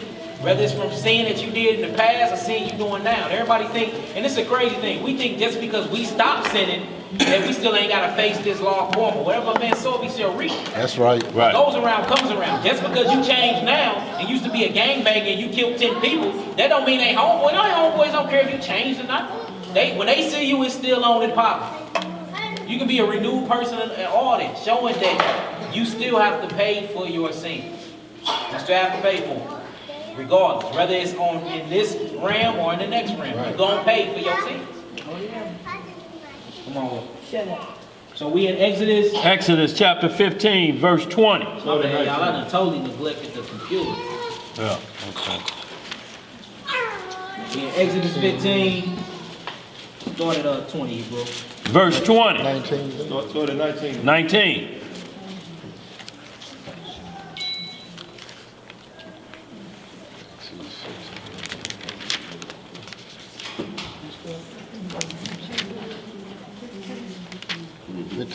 Yeah, I'm putting it up now. My bad, y'all. It's up here now. I'm moving water bottle too. Thank you, brother. I'm tripping. Start at 15. Sick, looking for that cure. Right. We all sick, to be honest with you. Exodus chapter 15, verse 15. Somebody say 15? Huh? Or we're going to start at 19. 19. For the horse of Pharaoh went in with his chariots and with his horsemen into the sea. And the Lord brought again the waters of the sea upon them. But the children of Israel went on dry land in the midst of the sea. And Miriam the prophetess, the sister of Aaron, took a timbrel in her hand. And all the women went out after her with timbrels and with dances. You hear that? So whenever we won war, whenever we had a victory, us being melanated people, we did what? Because melanin is rhythm. What we do? We start dancing. Get the music going. We got tambourines. And notice all these instruments was for the pineal gland. That's where you get the word, y'all seen the baby rattle? Yeah. Well, that's an ancient toy. When the baby was 6 months, the Israelites used to get a baby rattlers, because what it do is it's programmed and it's tuned to a certain vibrational frequency. It's the music note, high B, it's the sound Fox wave 6. And when you shake it, it actually stimulates your pineal gland and it opens your third eye. So that's what the baby's headed for. It makes them smarter. It gets them more connected with their surroundings and everything. Because remember, we alive people. So if you alive people and the trees are alive, the plants are alive, the food is alive, guess what you are connected to? Life. Everything, earth. Look, the nature. So what else is live with a rotational axle like your pineal gland? The orbit of the sun, the orbit of the moon, the planets, the galaxies. Yahweh himself. So when you're at your healthiest mind state, when the so-called black man, which is the Israelite, is at his healthiest mind state, you're connected and you're synchronized with everything that's living. Everything. That's the opposite of being sick. That's the important thing about this. That's why health is so important. And all health is keeping the what? Law. Keeping the commandments. Come on. Verse 21. And Miriam answered them, Sing ye unto the Lord, for he hath triumphed gloriously. The horse and his rider hath he thrown into the sea. So Moses brought Israel from the Red Sea, and they went out into the wilderness of Shur. And they went 3 days in the wilderness and found no water. And when they came to Marah, they could not drink of the waters. They could not drink of the waters of Marah, for they were bitter. Therefore the name of it was called Marah. So now y'all know what Marah means. Bitter water. And the people murmured against Moses, saying, What shall we drink? And he cried unto the Lord. And the Lord showed him a tree, which when he had cast into the waters, the waters were made sweet. You hear that? So notice he used this tree. I guess what this tree symbolic? What is symbolic, class? The tree of what? Life. Because life brings what? Water brings what? Life. Even when you in your mother's womb, you inside of what? Water. That's why babies can come out, they can be 3 months and be straight swimming, backstroking and everything. Right. All they gotta do is put a baby in the water and they'll swim. Right. I would recommend y'all do that at home. Right. They swim from the womb. And they look, they know how to hold their breath and everything. Right. That is not taught to them. For 9 months. That's a beautiful thing. Come on. There he made for them a statute and an ordinance, and there he proved them, and said, If thou wilt diligently hearken unto the voice of the Lord thy God, and will do that which is right in his sight, and will give ear to his commandments. What? Give ear to his commandments. Give ear, that means Shema, that means to listen. That means you hear it and you do. You don't hear it and just be like, oh, okay. You hear it and you do. That's an action. To actually listen is an action like love is an action. Everybody think listening is just sit down and hear what somebody got to say. No, listening is when you hear it and then you act upon what you done heard. In Hebrew, that's called Shema. Shema Yisrael, hear, O Israel. Come on. And keep all his statutes. I will put none of these diseases upon thee. You hear that? I won't put none. If you follow my law, you won't be diseased. And all disease means is sickness. Because if you're sick, your body is what? It's diseased. It's diseased now. Because you're sick. Right.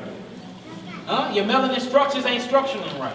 Right. The blood in your oxygen is not regulating right. You're not in synchronicity no more. Your rhythm is off. That's why brothers be saying, boy, that boy is what? Off. What we mean is he's off balance. He's sick. Don't even know what he's Come on. which I have brought upon thee, which I have brought upon the Egyptians. Which I brought upon who? The Egyptians. So now we know that Egypt people are what? Sick. Right. They're sick. And he told us to get, you stay away from sickness. Meaning stay away from who then? Egyptians. Huh? The definition of Egypt is what? Bondage. Sin is what? Bondage. We were sold unto what? Sin. But who brought us? Christ through his what? Blood. Life is in blood. Oxygen. We're going back to chemicals. Yes. It's a scientific book. Come on. For I am the Lord that healeth thee.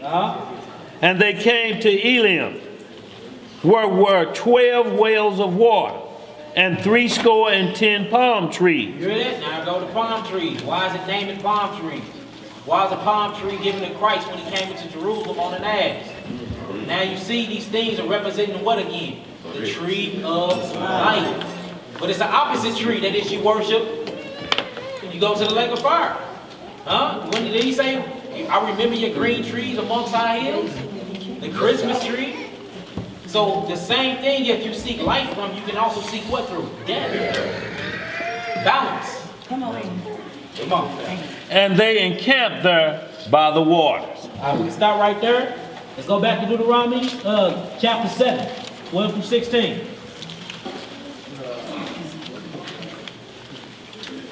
Let me write that down too. I got y'all this one. Chapter 12. No, chapter 7, 12 through 16. Okay. I'm all like, Right. Y'all got any questions at all? Make sure y'all raise your hand. Gonna come back to palm tree. You got a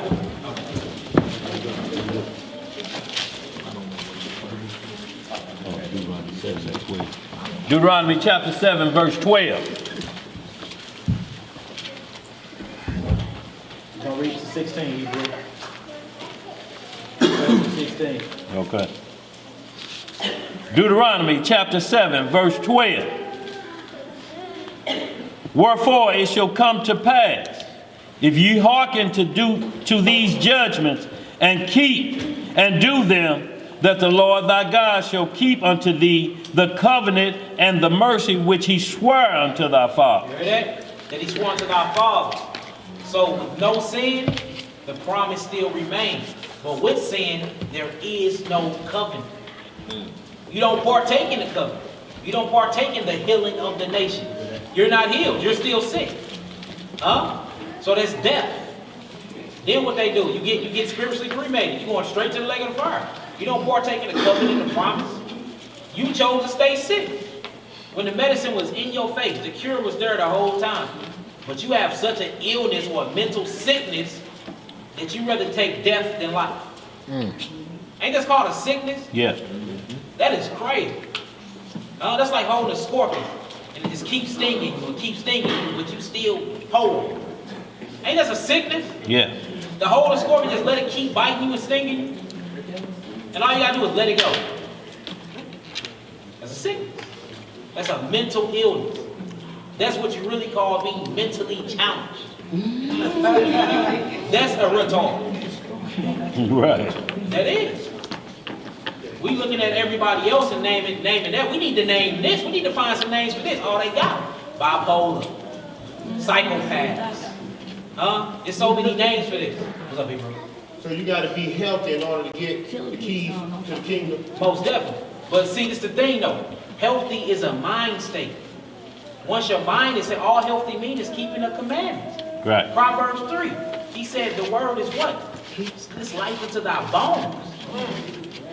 Meaning if you keep the word, you are healthy. Right. Everybody want to work out all the time and all. Look, do you know building, if you actually get scientific, right? We speaking on science, the more muscle you have, you're becoming fat again. Only difference between a bodybuilder and a fat person is they have fat, but they're still heavy. Which means what? That their organs got to work much harder to keep up with their blood because they have weight on them that's not required. Same thing with a bodybuilder. They're just, they look like they together, but they're still what? Too heavy. So what? Their organs got to work just as hard as the fat person. Huh? When you're a help, you didn't read about nobody in the Bible working out. I mean, look, don't get. I work out all the time. But when you start getting into gym and gymnasium, that goes back to Greek custom. That's what the gladiators and them did. They lifted weights and all of that. You gotta look. Most High said he don't find pleasure in the legs of a man. So we taking healthy and we put it physical when it's actually spiritual. Our people was healthy in mind state and they worked. So if you eat good, you follow commandments, and you work every day and you rest on the Sabbath, guess what your body gonna look like? Like a person that's been working out for 10 years. What's up, big bro? And that's the point where the mind heals the body. Yeah, if it don't mind doesn't matter. The mind always heals the body. Look, this doctor, I was looking up on YouTube. This doctor told this one person he had cancer. He was like, I didn't tell you nothing. I just convinced you that you can heal yourself. He healed himself. Didn't take nothing. And all he did is stop eating. And he said, look, I didn't heal you. I just convinced you that you can heal yourself. Placebo pill. Huh? Absolutely. Yes, that's how powerful your mind is. Right. That's how powerful your mind is. The bigger the faith, the bigger the what? Miracle. Miracle. That's right. That's scripture too. See how it's a scientific book? This is, you know what I'm saying? So once again, so if a person new on the walk and their body all jacked up, but they start following the laws and commandments, Yes. they more likely get into the kingdom. It ain't no, more like, let's say this, they will get healthy and spiritually in tune. We'll say that. Because the only person that's getting into the kingdom is the ones that the Most High left. Because you can put the thing, you can put in all this work. That's why Dan had the class, except your righteousness exceed the righteousness of the Pharisees. The Pharisees had righteousness in them.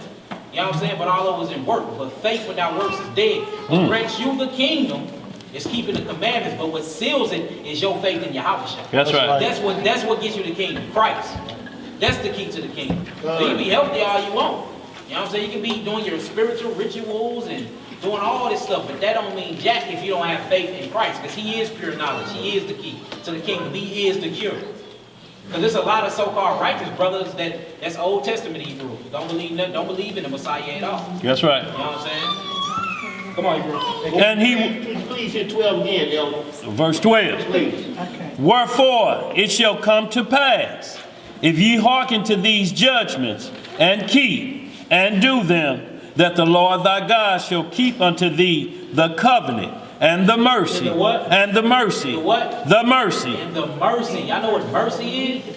I could have put sickness on them, but you know what? Right. I ain't gonna put them on it this time. That's the mercy. His blood sugar gonna be right this time. It ain't gonna be too high.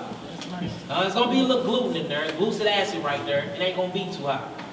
Instead of heart attack and stroke, I'm just gonna give him real bad acid reflux when you think you're having a heart attack, then you call upon me and get it together. Right. Yeah, that acid reflux, how you thinking you're on your way out? You sure will. I'm telling you, you be confessing all your sins and changing your life around. Right. And why you start confessing sin? But that's mercy. I'd rather have acid reflux than a real heart attack.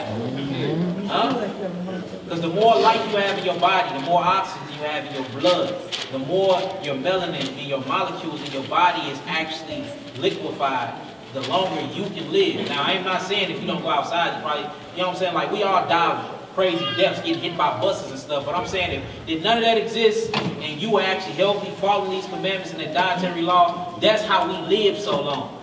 That's how people was living to be 800 years old. The earth wasn't polluted. We wouldn't smell. Look, they done messed up the oxygen, the food, all the processed food. Most of the things you eat in plastic, your body can't break nothing down. Right. And all of this came from the actual white man. I mean, I know it's under a curse, but they the ones making these things. And all this excessive meat, there's plenty of scriptures in the Bible that tell you can't eat excessive meat. There's plenty of scripture that says that. You cannot eat excessive meat. You know what excessive meat is? You got chicken on every meal plate of the day. Chicken with every meal. Breakfast, lunch, dinner, and your midnight snack. Y'all know what that much meat do? It gets up in your intestines and it turns to what? Mucus. Then it gets compact because what your acid is trying to do is trying to break it down, but you got so much mucus around the meat that's in your colon, it's not even being broken down. So now it's turned into a crystallized mucus. That's why when you use it, you get rid of logs. Your boo-boo ain't even supposed to look like that. You get rid of logs because all this stuff is unhealthy in your intestines. So look, this is where you get the term from, fold your legs and cross your legs. They call it the gentleman's sit. Because what the white man did was, they crossed their legs because all they carnivores, all they like is meat. Meat, blood, medium rare. Give me with the blood in it. They had so much stuff in their colon that it offsetted them. So what they did was they sat on their tailbone and they basically balanced the weight for their butts wouldn't hurt. So they start crossing their legs. That's where that comes from, to get the weight off. For real. I'm saying everything they do and everything they train you to do is for their benefit. I'm talking about the clothes you wear. Like, why are we wearing turtlenecks and button-up stuff, and why do I gotta wear something that ain't nothing supposed to be this tight on your skin. You know that mess with your blood flow in your arms? Why do they wear that? Loosen the skin. Yes, we wear clothes that was loose, because we wear electrifying clothes, because black people were full of electricity. That's why Dan was walking on the carpet and shot himself. Because you have electric in your body. We are living. You know you can put your charger inside an actual pineapple and charge your phone. It's called electro food, electro cells. It's called cell food. Why is it called a cell food? Because it's living. So check this out. If your body is type A and this food right here is type B, why are you eating it? What is it doing for you? So how are you going to digest it? That's what pork is. It's type B. You know what pork do? It cuts off your electrical current, your circulation to the Father. That's why whenever they went and they sacked Jerusalem, what they do? First thing they always do is make you eat pork and pour the blood upon the altar. First thing, let's find a temple and let's put pig blood everywhere. This is what's going to stop the electrical current through the Most High. Because look, everybody don't know this about lightning, right? When lightning strikes from the ground up. Meaning all the electrical components is where? On earth. All the precious metals, all the anatomy, the autonomy is here on earth. That's why I said earth's been here since the beginning too. It will never be moved. That's why the kingdom is coming where? To earth. To earth. And we gonna run earth. This is where all the precious metals is that's in your body. Guess what earth has? Copper. Who else has copper in their body? Only the black man. Only the black man. They selling it. They selling it. What you think it mean when it said he had the skin of brass? What is brass? Brass is copper. So what do copper do? What do copper do? It exchanges electricity, which keep us connected to one another. What do you think love is? What do y'all think love is? Love means to be one, be connected. That's love. But guess what throws off this vibration? The food you eat, what you drink, and how you think. That's so a man thinketh what? So he is. If all you thinking about is sickness, guess what you are? You sick. You walking death. You see how the Bible scientific? I'm just saying. Scientific book. Come on. Which he swore unto thy fathers, and he will love thee, and bless thee, and multiply thee. And what? And multiply thee. And multiply these. And multiply these. That's why he told them to go forth, be fruitful, and multiply. Okay, well, let's talk about sperm. Let's go scientific again. So with sperm, look this up, y'all. A sperm is nothing but the brain connected to the vertebrae. It's a big old head on it with a string. That string is your actual vertebrae. That is your spinal cord. The brain is connected to it. At the top of the brain is a stem cell. What sits on top of the stem cell is called the pineal gland. So the first thing to send your messages is your pineal gland. Well, inside this pineal gland secrete black dots or black matter called melanin, which is carbon. If you actually look at a sperm, it's a black dot inside sperm. So when sperm actually gets in, right, when it gets into the cavity, it finds the egg and it attached to it. They say a lot of sperms go in once and it didn't make it. That's not true. It is planned and precision. You got pregnant when God told you to get pregnant. It was already predestined before the beginning of time. And it's all off of that melanin dot. Look this stuff up. These are stuff the doctors will not tell you because you're going to find out that you are a direct descendant of God. What it is. We're made of what everything the universe is made up of. And the universe has universal laws, meaning you have what? Laws. And the moment you stop following them, it causes disorder and unbalance. When things are unbalanced, mucus build up. When mucus build up, now you are sick. It's a sickness. And we all just like running around being sick with no cure. When the cure is when what we read every day. That makes us the biggest hypocrites on planet Earth. You know the cure, you know how to do the cure, but you can't do it. You know how weak-minded that is? That means your mind is weak. Maybe because you're not getting enough nutrients or whatever. I don't know. You know, we're sick people. We need to be healed. And the only way we can be healed is through Christ Yahweh Shai. That's right. That's it. He is our cure. No 12-step program. You don't have to take this one at 3 and 4 and take this one the next morning. And take this with food. If you don't, you're going to have nausea and you probably move on yourself. There ain't none of that. Ain't none of that involved. Come on, Hebrew. He will also bless the fruit of thy womb. You hear that? So he will bless the fruit of this womb. Now the semen is strong. Now when you're not shooting blanks anymore. That's what, when they say a man shooting blanks, when he's shooting off, that little black melanin dot is not in the sperm cells no more. Meaning it can't procreate life. Because melanin is life. Blank, son, boy. Huh? So look, you want to stop shooting blanks? Stop sinning. This is saying, look, for real, everything I'm saying, look this stuff up, it'll blow your mind. I will not lie to y'all. Look this, it will blow your mind. How much of God, look, that you really start understanding when he said, let us make man in our image. I'm talking about everything that he is composed of, he gave it to us. That's love. You know what love is? When you have $2 million and you give somebody $1 million, not give them $50,000. You hit the lottery, you give it half, and that's what he gave us. He gave us half of him. Half of him. We got eternity. We have a third eye. He is the all-seeing eye. We have that same eye. He gave us intelligence, connections. He gave us the ability to do miracles, to heal ourselves, everything, to even procreate. That's what God do. God's created. We can actually lay down and create life. Do y'all know? Look, guess who's not procreating like that? The white man. They're actually dying more than they reproducing. Yeah. Yeah. That's for real. For real. They're dying more than they reproduce. Why is that? Because they're lifeless. We have the life is in us. That's why it says through what? Through the Jews, the Gentiles can be saved. They got to come through us. They got to come through our system. They got to come through our science. They got to come through our beliefs. Come on, bro. And the fruit of thy land, thy corn and thy wine and thine oil, the increase of thine kind, and the flocks of thy sheep, in the land which he sware unto thy fathers to give thee. Thou shalt be blessed above all people. There shall not be male or female barren among you, or among your cattle. You hear that? Look, we're going to be blessed amongst all people. The fathers is not shooting blanks. Ain't no woman going to be barren. Everybody going to be reproducing because you in a healthy mind state. They say the more alcohol the so-called black men consume, it's the less chances of him having babies. You know what alcohol do? It damages your liver.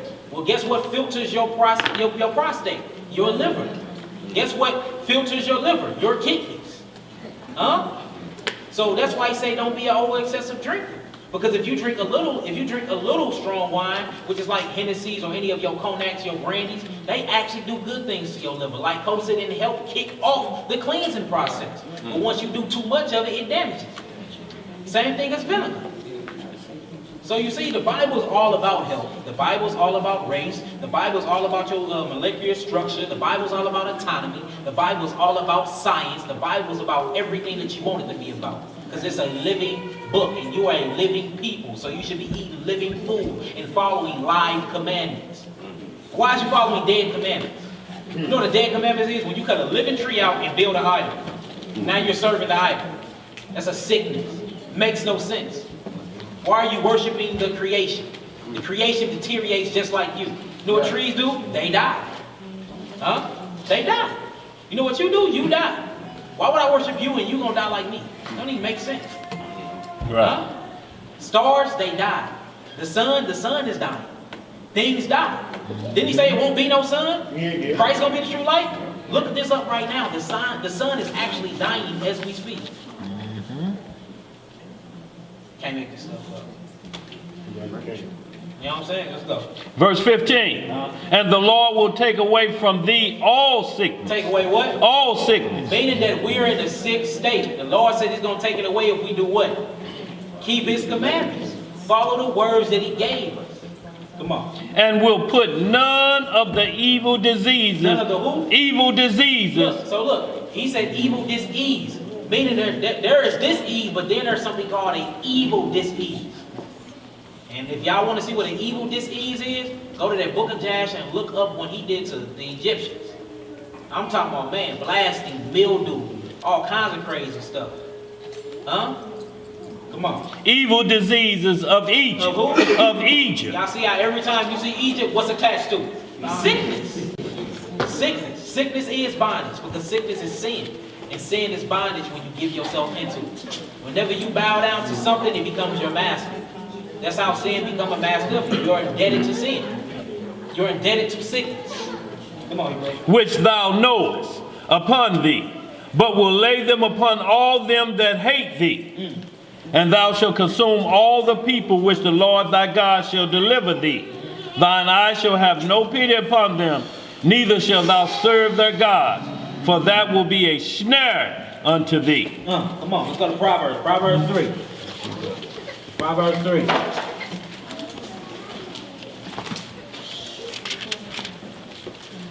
3:36 already. We got to do a sit down on this. Yeah, I ain't even yeah. I'm not even halfway through. Halfway through. Yeah, no doubt. Just maneuver to Yeah, that's what I'm to doing now. I just get your my- killer point. Yeah.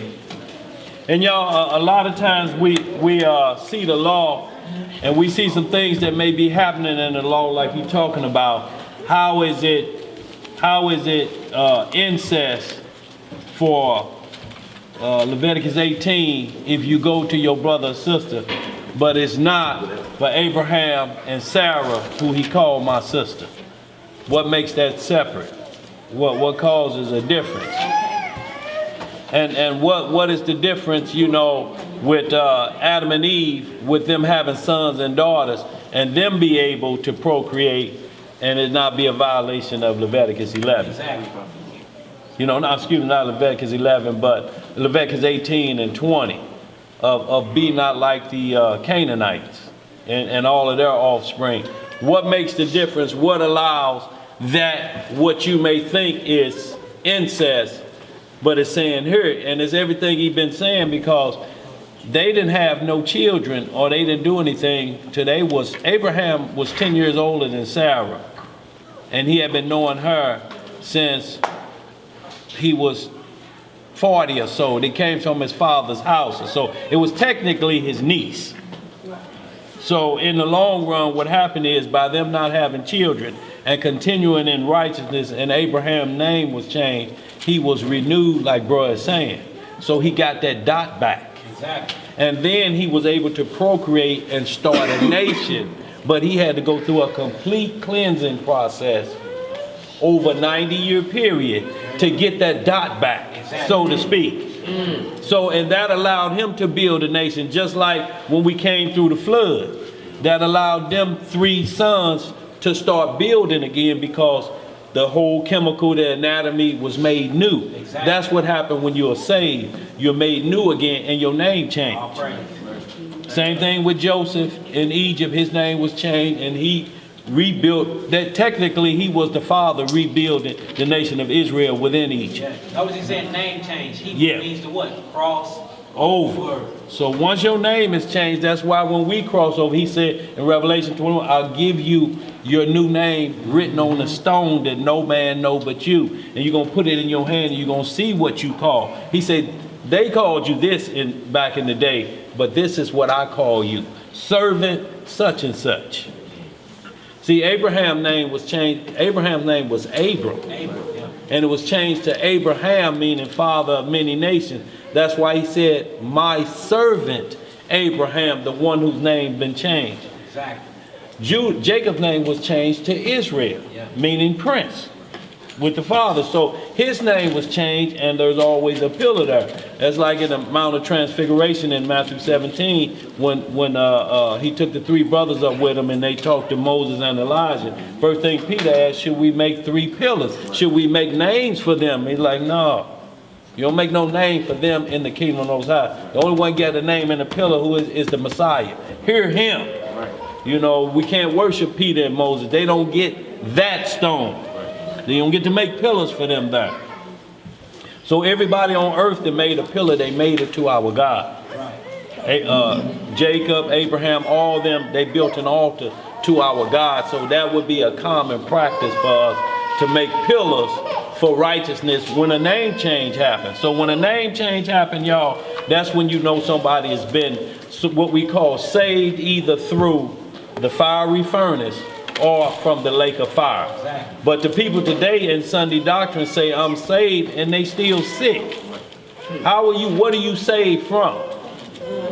You know, what do you think you saved from? How are you saved now when you just said we don't have to take the medicine? He threw the medicine away when he nailed it to the cross. We don't have to take medicine no more. You ain't heard? We can eat all of the stuff that's killing us. Why would he get on the cross if you doing what you was already doing? I mean, how did he make a way? So he made a way for you to eat what you were told not to eat. Y'all, that's a sickness. You know, it's a sickness because it don't make sense. Right. Go ahead, sis. Brother Daniel, speaking on it, you know how Abraham and Sarah was able to, even though they was relatives, close relatives, but then they were changed. You said their names were changed, which changed their condition where they were able to procreate. Could you Cleanse the cells completely. That's a miracle. Them not like relatives anymore? Well, it puts them back to rebuilding or starting the nation all over again. It's like Adam and Eve. You only read about Adam and Eve, Cain and Abel. So where are the women? They didn't get with their mama. But you read that Adam had 60 sons and daughters. So at the beginning, they were able to procreate together. Cain didn't find his wife in the land of Enoch. He took her there. It said he knew her there. He just had intercourse with her there. In that city. That was his twin sister. They were born with twins because that was part of the curse of Eve. Multiple conceptions. That was part of the curse, 20. So that hurry up and built the race up real quick. The nation up. Okay, back up? What? But, I mean, that was okay. Well, if you only got 3 people left on earth, how are you going to continue to procreate? So it was okay what Lot and his Lot of descendants? No, they did it differently. That was under their deceit because they say, let's get them drunk. And then we'll have our way with them. But weren't they afraid that they were the only 3 still alive because all the towns around them it got burnt down along with Solomon? Well, that's what they used to justify getting him drunk. If that was the truth, they never would have. They would have just said, let's go the way of our fathers. But it ain't never, ever been permitted. Father on daughter, mother on son. See, that ain't never been permitted. Ever. Not Adam didn't sleep with his daughters. Never. No father ever slept with his daughters. No mother ever slept with her sons. It was just the sisters and brothers. It was sisters and brothers. But and that was under certain stipulations. Right, and that's why in the kingdom, if you're the resurrected dead, your wife that you may have had in your prior life, she'll be your sister. She won't be your wife. She'll be like your sister. You'll be like brother and sister. And then we got our father, we got our structure there, and we'll become children again. Now, those who are alive and remain will procreate Israel like it should have been in the garden before they sinned. Exactly. There have to be children produced in righteousness. None of our children has ever been produced in righteousness because it started off in sin. Exactly. Listen to the wrong doctrine.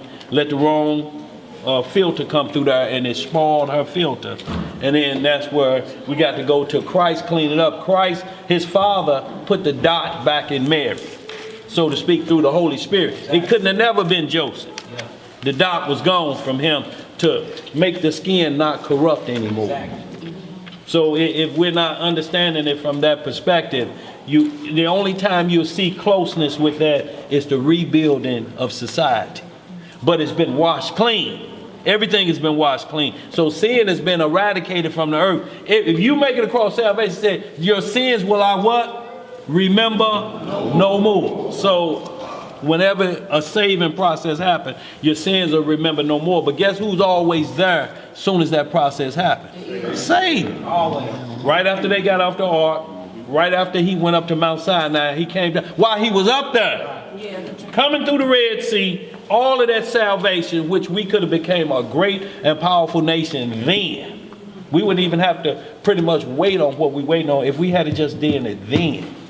we would have been okay. But soon as he was up there getting the Lord said, I can't believe this. These niggas down there pouring. Back down there again, defiling the bloodstream. And look, that's what we was going into, and that's what Yeah. I want to go over. That's the first commandment, because I actually want to go through the commandments and show y'all how we actually started becoming into this sickness. And it breaks down, it get real deep, and it's real mental, and it's crazy. Like, we really have a sickness. Right. People really, really have a sickness that needs to be talked about and needs to be reversed. But the only way we can reverse it is by keeping the commandments. Right. That's it. So let's get this proper. We're gonna do a couple more. We're gonna get up out of here. I'm gonna do a sit down on it because class, Yeah. y'all get to ask some questions in the beginning. They gotta get answers. So we do a sit down on it. Yeah, and we just started a little late today, y'all. We apologize for that. Real late. I got moving late, so bro could have been at least 2/3 of the way, through this by now. So, but they'll do a sit down and they'll go over everything again. We're saying he just gonna summarize it now to the end. What the matter, Boopy? You agreeing to a sit down? You going to sit down? Yeah, he gonna do another class, y'all. He'll name it out there. Y'all see it. And y'all can sit down and go over everything that he's going over then, but it's just for time's sake, because we run out a little bit of time, y'all. We want to keep going. And also for some of y'all that know, we are everything like y'all used to see the feast table over here is now over there on the other side. So, well, go ahead, bro. You want to continue? Go ahead. Where do you get those sit downs? Is that Honor and humility. Yeah. You'll see Mally doing a series right now. Russ, don't put them on your Yeah. Mally's doing a series now, and also Brother Tavi does God's Warrior 298, so there's always a backup of the backup. So, if one drop off, we got another one, backing up that one. So we never able to lose, y'all, it's without excuse. And what bro and them do, y'all, if y'all understand, he does the scientific part of our study. Everybody has their own gift, and he just gets into the health system, y'all, because look, when the scripts say know thyself, when you go to the doctor, he don't just start telling, he asks you, tell me about yourself. Yeah. The problem is you're not there to tell about yourself because you don't want to hear stop this. You like, where them pills at? Where them pills? And he said, before I get the pills, I got to make sure I give you the diet. You have to take that in your hand or you can sue me. So you always bring that home with your prescription. But where does that go? File 13. And you digging in that bag, and that is Vicodin. Yeah. Get that gin up there for me, baby.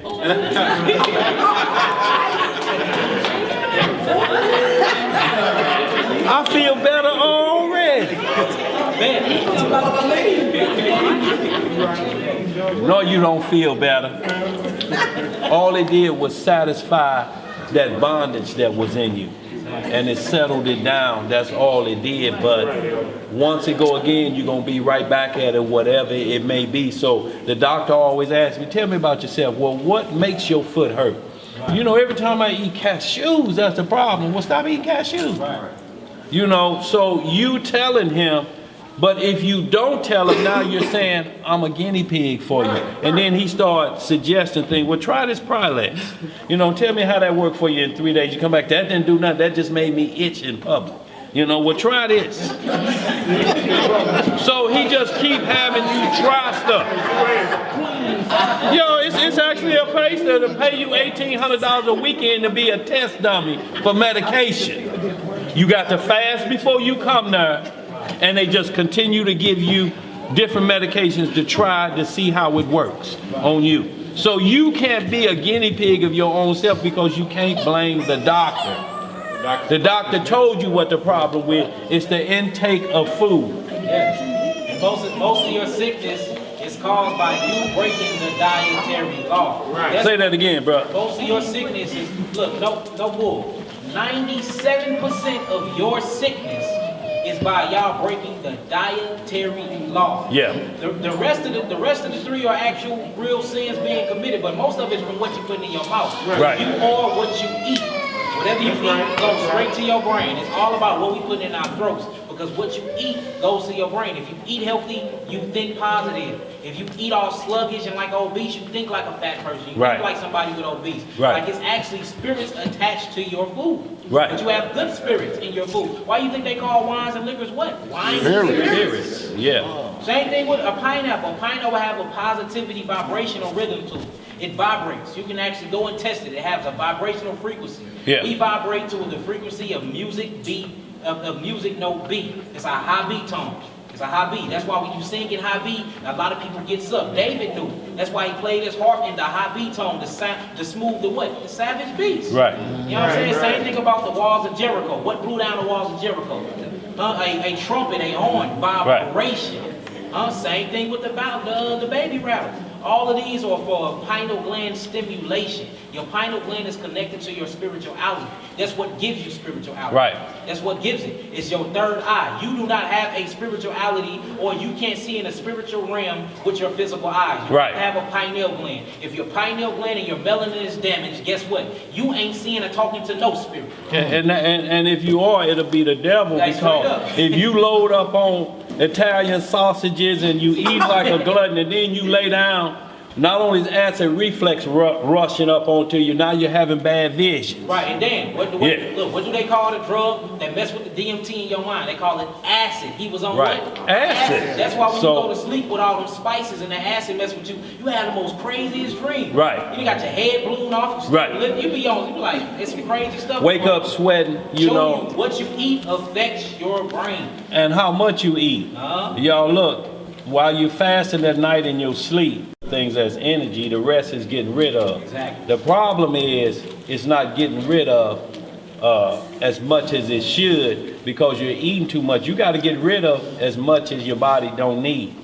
So you have to keep a balance. You have to eat enough of amount to keep the same balance. If you, it's 6'5", I'm not eating the same thing. So 8 glasses of water ain't gonna work for me. 8 glasses of water kill me versus what it'll do for a 6'5" guy, because too much water, you can get what's called water intoxication, and you flush all of your nutrients out. Right.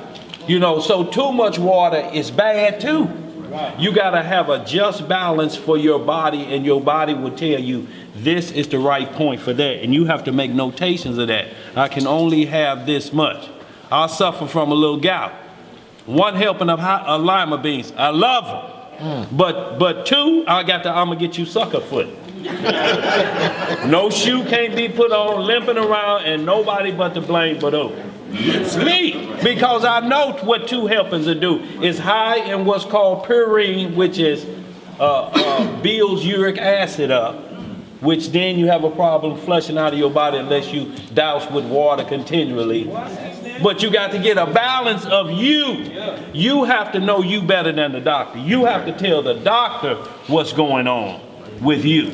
And then he'll prescribe the right medicine to get it back in sync, not to hook you on it, but just to get you over the hump, till you get back on your right path and letting your body control itself. If every day you saying, I got to go get my medicine this month, your body is running off of pharmacia. Now, some of us may have damaged our bodies, and we may need that pharmacia, but they still saying the same thing. Stop putting such and such in your body, and you'll watch the medicine start to dwindle down. Instead of a bag full, you're down to 1. And eventually that 1 gonna be down to such and such. That's why they say come back in 6 months after you take the medicine with the diet. Right. The part is we keep the medicine and we keep on eating what we used to do.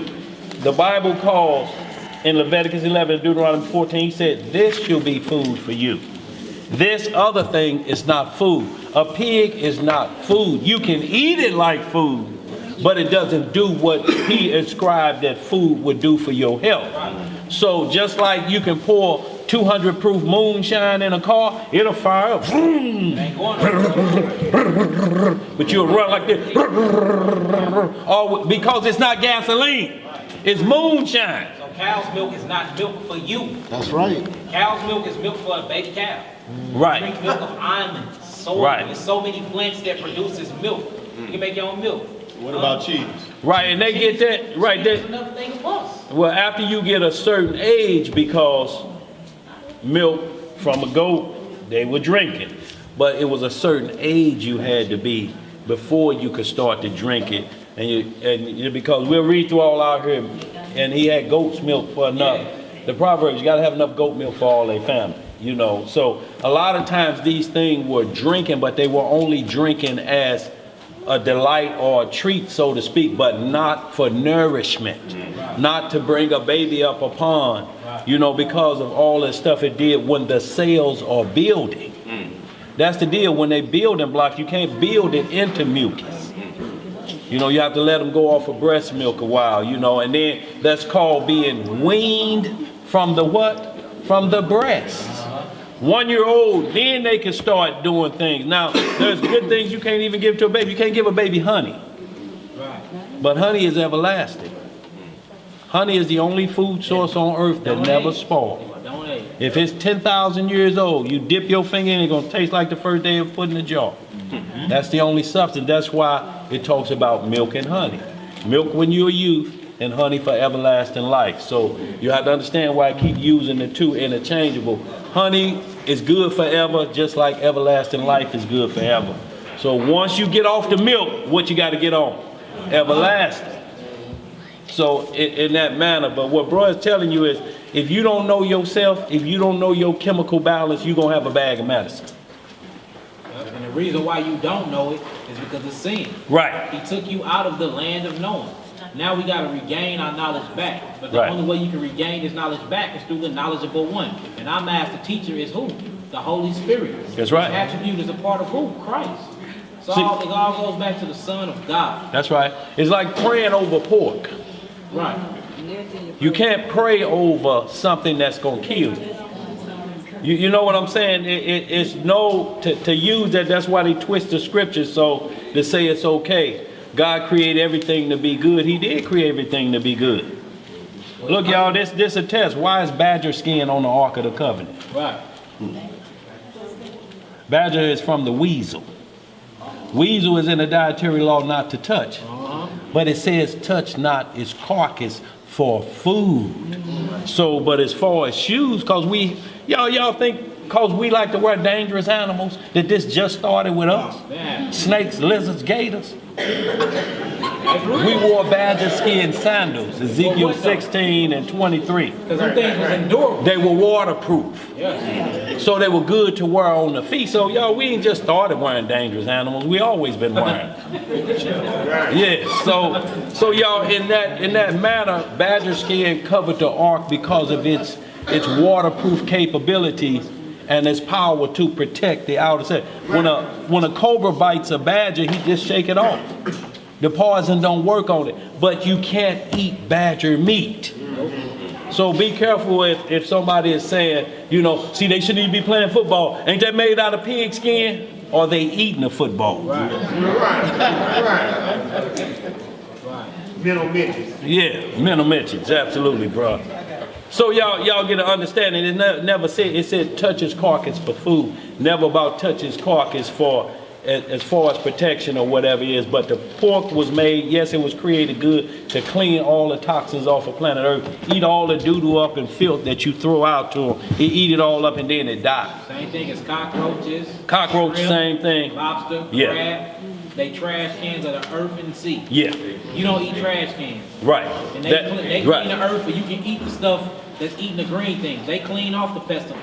Right. For your herbs and for your foods, and your meat won't be tainted. Right. You eating the stuff that's clean and everything. Right. Right. You ain't showing off your fish tank or the algae eaters, are you? Right. You point out them pretty blue and yellow ones. See, and that's a cichlid. And that can't see. I got these all the way, man. These pretty saltwater. But them algae eaters, what are those over there? Oh, them the doo-doo eaters. But you go to Red Lobster and order a whole plate of doo-doo eaters. And then be wondering why they stink. They're full of poop. They full of poop. So y'all, what we take in, y'all, and bros, you know, when they sit down and do this, y'all, and get into detail, and a lot of y'all, he'll sound like Paul to y'all, because y'all say, pew, it went over there. But as he goes on, he opens it up and he brings it right back down to it. It just has to grab your attention first of how important your chemical makeup is in your body. If you don't know this, Can't nobody else know it. We have to guess. Look, when you tell somebody something, ain't we guessing? Man, my foot was hurting yesterday. Did you step off a curb? No. Was you driving too long? No. Did you take your medicine? No. Or whatever it may be. Did you eat what caused your foot to swell up last time? Yeah, and more in abundance. Y'all, we know what's killing us. Just like we know we breaking laws. Everybody that eat pork, the doctor done already told. So when you go to them with the dietary law, the problem is they believe the creature more than the creator. They believe what the doctor say. Well, he said I can cut back on everything, but I just told him, doctor, now look here, you may be right about that, but I ain't giving up my bacon. And guess when you want to eat bacon the most? Coming off of the what? The fast.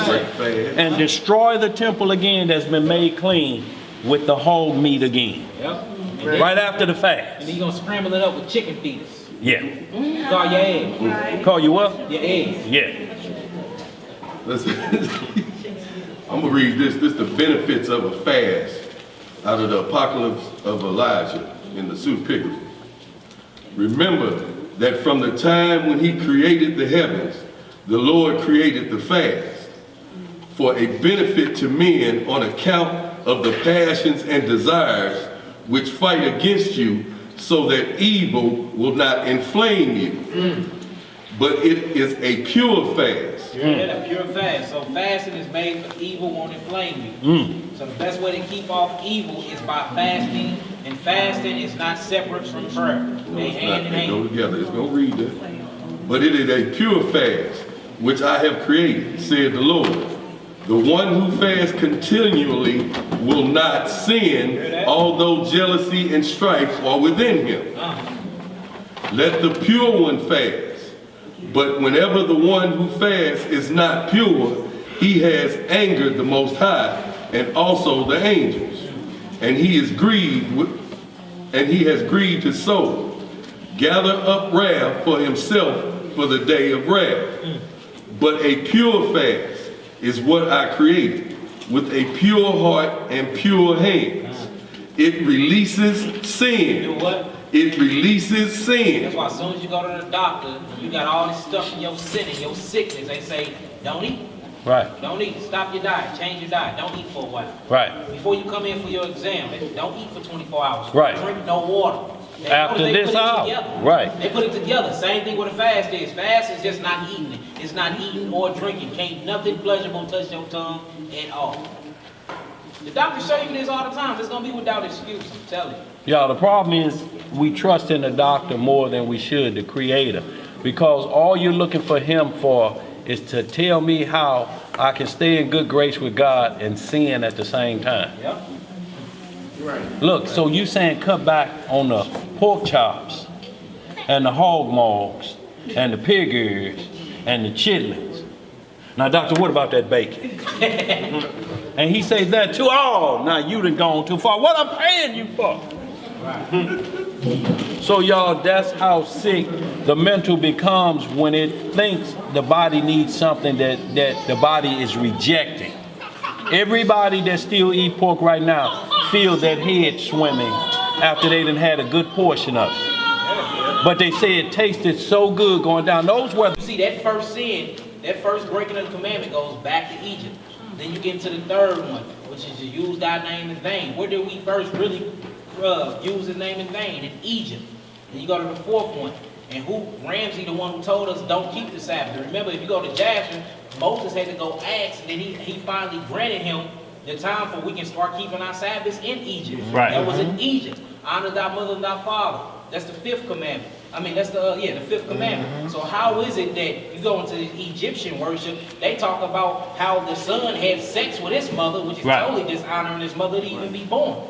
You know what I'm saying? Everything that they do and everything a part of their religion is to get you to break yours. And remember, we was in Egypt and around Africa for 1,600 years before we even left there. So when we was in there, we took on all that sickness. That's why whenever you read about sickness, it's directly connected to who? Egypt.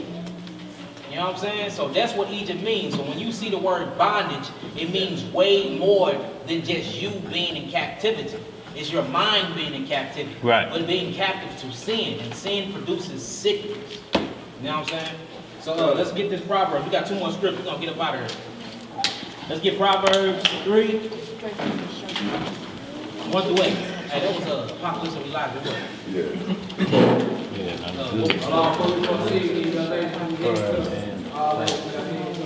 What you saying, bro? Yeah. That's it. Yeah. Right on, bro. Yes, sir. Go ahead. The baby pulled it down. It's all good, sister. Bro, it was Apocalypse of Elijah what?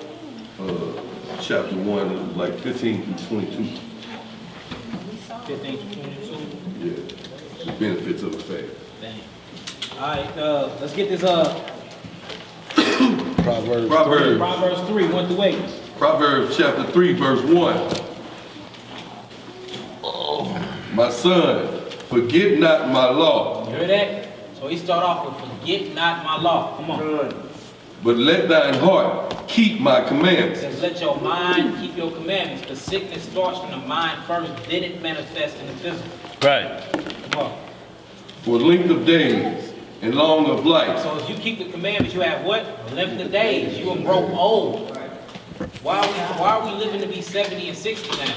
Because we're not healthy. We're not keeping the law. Because if you keep the law, you will eat healthy. You will think healthy. Because this is all the law is telling you. The law is for you to live long. In the physical and when you transcend or when you die. Come on. For length of days and long life and peace. And what? And peace. So everybody that's sick, when you're sick, you're not at peace. You're at war. You're at war with yourself. That's why your killer T cell is fighting against your C cell. Right.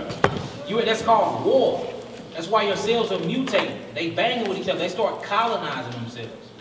It's called separation. This weakens your immune system. That's war. So cancer is war inside your body. AIDS is war inside your body. Having a common cold is war inside your body. All these things are war, produced from what? Sickness. Sickness comes from what? Mucus. Mucus comes from what? Sin. All goes back to sin. Come on. Shall they add to thee? Let not mercy and truth forsake thee. Come on. Bind them about thy You neck. hear that? Put it around your neck like a necklace. So now y'all know what they used to put around our neck when we got off the slave ships, irons and yoke. It says replace that with mercy and truth. Come on. Write them upon the table of thine heart. Jeremiah 17:4 and 17:9 it says that our hearts are desperately wicked. You read Jeremiah 17, it says it was written on the tables of our heart. So now he's saying erase that sickness and write this cure on your heart. Right. Come on. So shalt thou find favor and good understanding in the sight of Yahweh and You man. hear that? You get understanding because when you live healthy, now you can secrete. Your pineal gland can secrete more melanin. The more melanin your body produces, the smarter and intelligent you are. That's where you get he's a bright guy from. What your pineal do is it reflects and gives light stimulation. The more light you see, it gets stimulation to your pineal gland. Only the black person can see the full color of anything.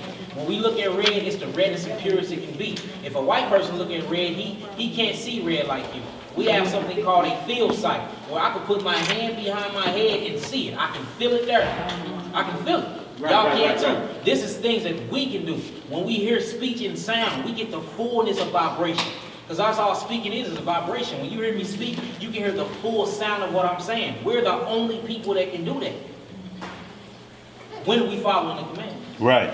Make sure you say that.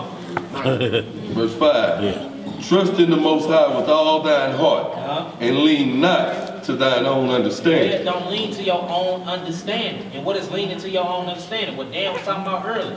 You going to the doctor to get told something you already know. You already know what made your foot go this way. You already know why you got gas. You already know why your heart burning. Fix it yourself. Why you gotta go to a man that don't know nothing about you to tell you something about you? He don't even know you. That's why you think he's studying you. You study something you don't what? No. Come on. In all thy ways acknowledge him, and he shall direct thy path. Come on. Be not wise in thine own eyes. Fear the Most High, and depart from evil. Depart from sin. Come on. It shall be health to thy neighbor. Health to thy neighbor. You hear that? It should be health to thy who? Neighbor. Where's your neighbor? In the middle of your stomach. That's your solar plex. That's where all enzymes are born in. You know what produces these things? millions. He's teaching you how to be healthy in the spiritual and in the physical. But it starts with your mind. Come on. It shall be health to thy navel and marrow to thy bones. And marrow to thy bones. Y'all know what bone marrow is? That's what you call authentic blood. That's the blood of the bone. Yes, that's the blood inside the bone. That's what's really giving your body oxygen. That's where your strength comes from. And what's wrapped around this blood, this pure blood, is an actual synthetic blood. What's wrapped around the synthetic blood is actual called calcium buildup. And this makes your structure strong. So you see stuff like Iron Man and all of that. That's because Abraham and them was Iron Man. They was, because they was healthy. You see, what it say about Judah? Judah ran faster than a gazelle. Right, you start right. seeing this stuff, and you see us doing this in our everyday lives, it's because we are that people. Right. Now think about if we was that in our right mind state and we didn't have this mental illness, then we will be gods in the flesh. We will be able to be called sons of Elohim. Right. What it say? What matter of love God bestowed upon us, that one day we might be called the sons of Elohim. And it's not appeared yet what we shall be. But we know that we're going to look like him when he was in his what? Glorified body. That's what we're working towards. But you can't do that if you ain't healthy. Right. Spiritually. Right. Come on. But you said the 8. You want to keep going? Yeah, go down to 9. Honor the Most High with thy substance, and with thy first fruits of all thine increase. All right, come on. We got one more. We're going to get in the Apocrypha. Let's get in the Apocrypha. This is the last scripture, y'all. And y'all see why it always say upon thine increase? See, our God won't take nothing away from us that we need to sustain what he's given us orders for. He say, always of thine increase. You got extra, give me some of the extra. You know, but whatever you don't, I don't need it, because what do I need to take from you for? You know, I gave you life. But if you get extra, return the favor. You know, give me the first out of that. Don't give me that 3-legged calf. Or that 2-legged cow. You know, or this one with a crooked ear is broke off. That's what you give to the Lord, and you gonna save all this over here. But you've been praying to him about the good flock. But yet you give him that. You know, a lot of times, y'all, we offer the firstling of everything. Israelites gave their sons to serve in the temple for their whole life. Israelites, you know, back in the day, when you had a child, you would offer up your child. You would give him back as service to God. Your firstborn. You take my only son. Lord, I'll give him back to you to serve you. You know, still your son, you know, but he's been given up for temple worship, you know, to serve the Most High. Non-stop. You know, they did daughters like that as well, y'all. But that's offering the first fruit of your increase. You know, go ahead, brother. We in Sirach chapter 37, start at 12. Sirach chapter 37, verse 12. But be continually with godly man, whom thou knowest to keep the commandments of the Most High. So don't be around sick people. It's what gets you sick. When somebody got a common cold, what you do? Oh, no, you can't come over here. You ain't touching nothing they touch. You gonna wash your hands. They ain't passing no bottle. Huh? You got a cold. My fault. Can you back it up to 11? Oh, yeah. Yeah, we do that. Let's get it. Sirach chapter 37, verse 11. Start at 10. I'm about to say that 10. Verse 10. Consult not with one that suspecteth thee, and hide thy counsel from such as envy thee. You hear that? So don't be consulting and telling your business to somebody that low-key want what you got. Right. Huh? Or they suspect you anyway. How you gonna prove it? Right. You know, if you consulting with the police and he already suspect you did it, Right. don't do that. You're gonna ask for a lawyer. Right. Keep silent. I'm taking a fit. Straight up. Come on with it. Neither consult with a woman touching her of whom she is jealous, neither with a crowd, with a coward in matters of war. You hear that? You better not consult with a coward matters of war. When war comes, he run. Right. What are you talking about war for? You're not a warrior. That's his strategy. Right. Come on. Right. How you gonna come to your woman and tell her about some other woman she said better not call her no more? Right. Right. You gonna tell her, look, I know you said Bertha can't call back here, but Bertha was saying the reason your hair looks like hell on more than that is because you need to use this grease. Is there gonna be problems? Come on with it. Nor with the merchant concerning exchange, Come on. nor with a buyer of selling, nor with an envious man of thankfulness, nor with an unmerciful man touching kindness, nor with the slothful for any work, nor with an hireling nor with a hireling for a year of finishing work, nor with an idle servant of much busyness. Come on. Hearken not unto these in any matter of counsel. Right. Meaning, why are you speaking to somebody that ain't in that profession? I'm not finna go talk to a Right. locksmith about. I'm not gonna go talk to a locksmith about my car being broken down. Right. What is he gonna do for my car? He fix locks. He don't fix Right. my car. Huh? Come on. But be continually with godly man, whom thou knowest to keep the commandments of the Most High, whose mind is according to thy Y'all mind. heard that? So if somebody's sick in the mind and they're not looking for a cure, why are you being around them? That's right. You not around nobody that got the flu? Because you don't want that flu. Right. So why is you around a sick person that want to be sick? But we take it light. Huh? Right. That's what I'm saying. When anything it's like, you know how much of a physical people we became. When it's something physical, you run from it. When Right. it's something spiritual, you be like, oh, no, it's cool. Let me mingle with the devil. Right. Yeah, we can go eat. Unless they looking for the cure. Right. Right. Unless they looking for the cure. Yeah. And that's the thing. Like, you will go to funerals. You go to a funeral. It's people that ain't spoke to each other, been mad at the family for years, that still won't speak to each other. You have a family get together or a reunion, it's fights at the reunion. But we do stuff like this though. You will stay away from a common cold, but then you will hang with somebody that's full of negativity. That's what it's And saying. wonder why your life is miserable as hell. And notice the key words it said in there, take counsel from them people. Right. Now look, ain't nothing wrong with a puree sandwich if you put mayonnaise on it. See, that would be a counsel of a sick person that you take. I ain't never thought about it like that. Maybe that's why God don't want us to eat pork. Exactly. Because we didn't put mayonnaise on it. No. Or you hear from or a woman. Ain't got no man but got all the man advice. Right. You ain't got no man. Why is you Right. even talking to my woman? Right. You don't have a man. Right. For a reason. Maybe because you're too busy talking. Right. So it says don't take counsel for that. Now if it's somebody sick and they looking for counsel, then you have to hang around them till they get well. Exactly. Because that's what the doctors That's do. why I said choose to be sick. Yeah. Don't hang around nobody that chooses to be sick. Come Yeah. on. And will sorrow with thee if thou shalt miscarry. Come on. And let the counsel of thine own heart stand.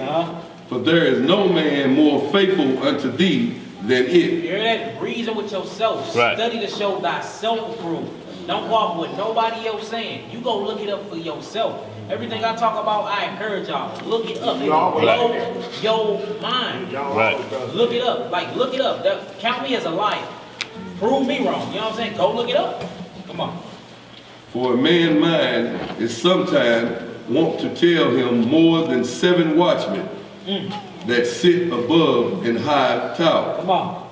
And above all this, pray to the Most What High. is that? Pray to the Most High. Pray to the Most High. But how can you pray to the Most High when you have no connection? You sick. You want to be sick. You have no connection.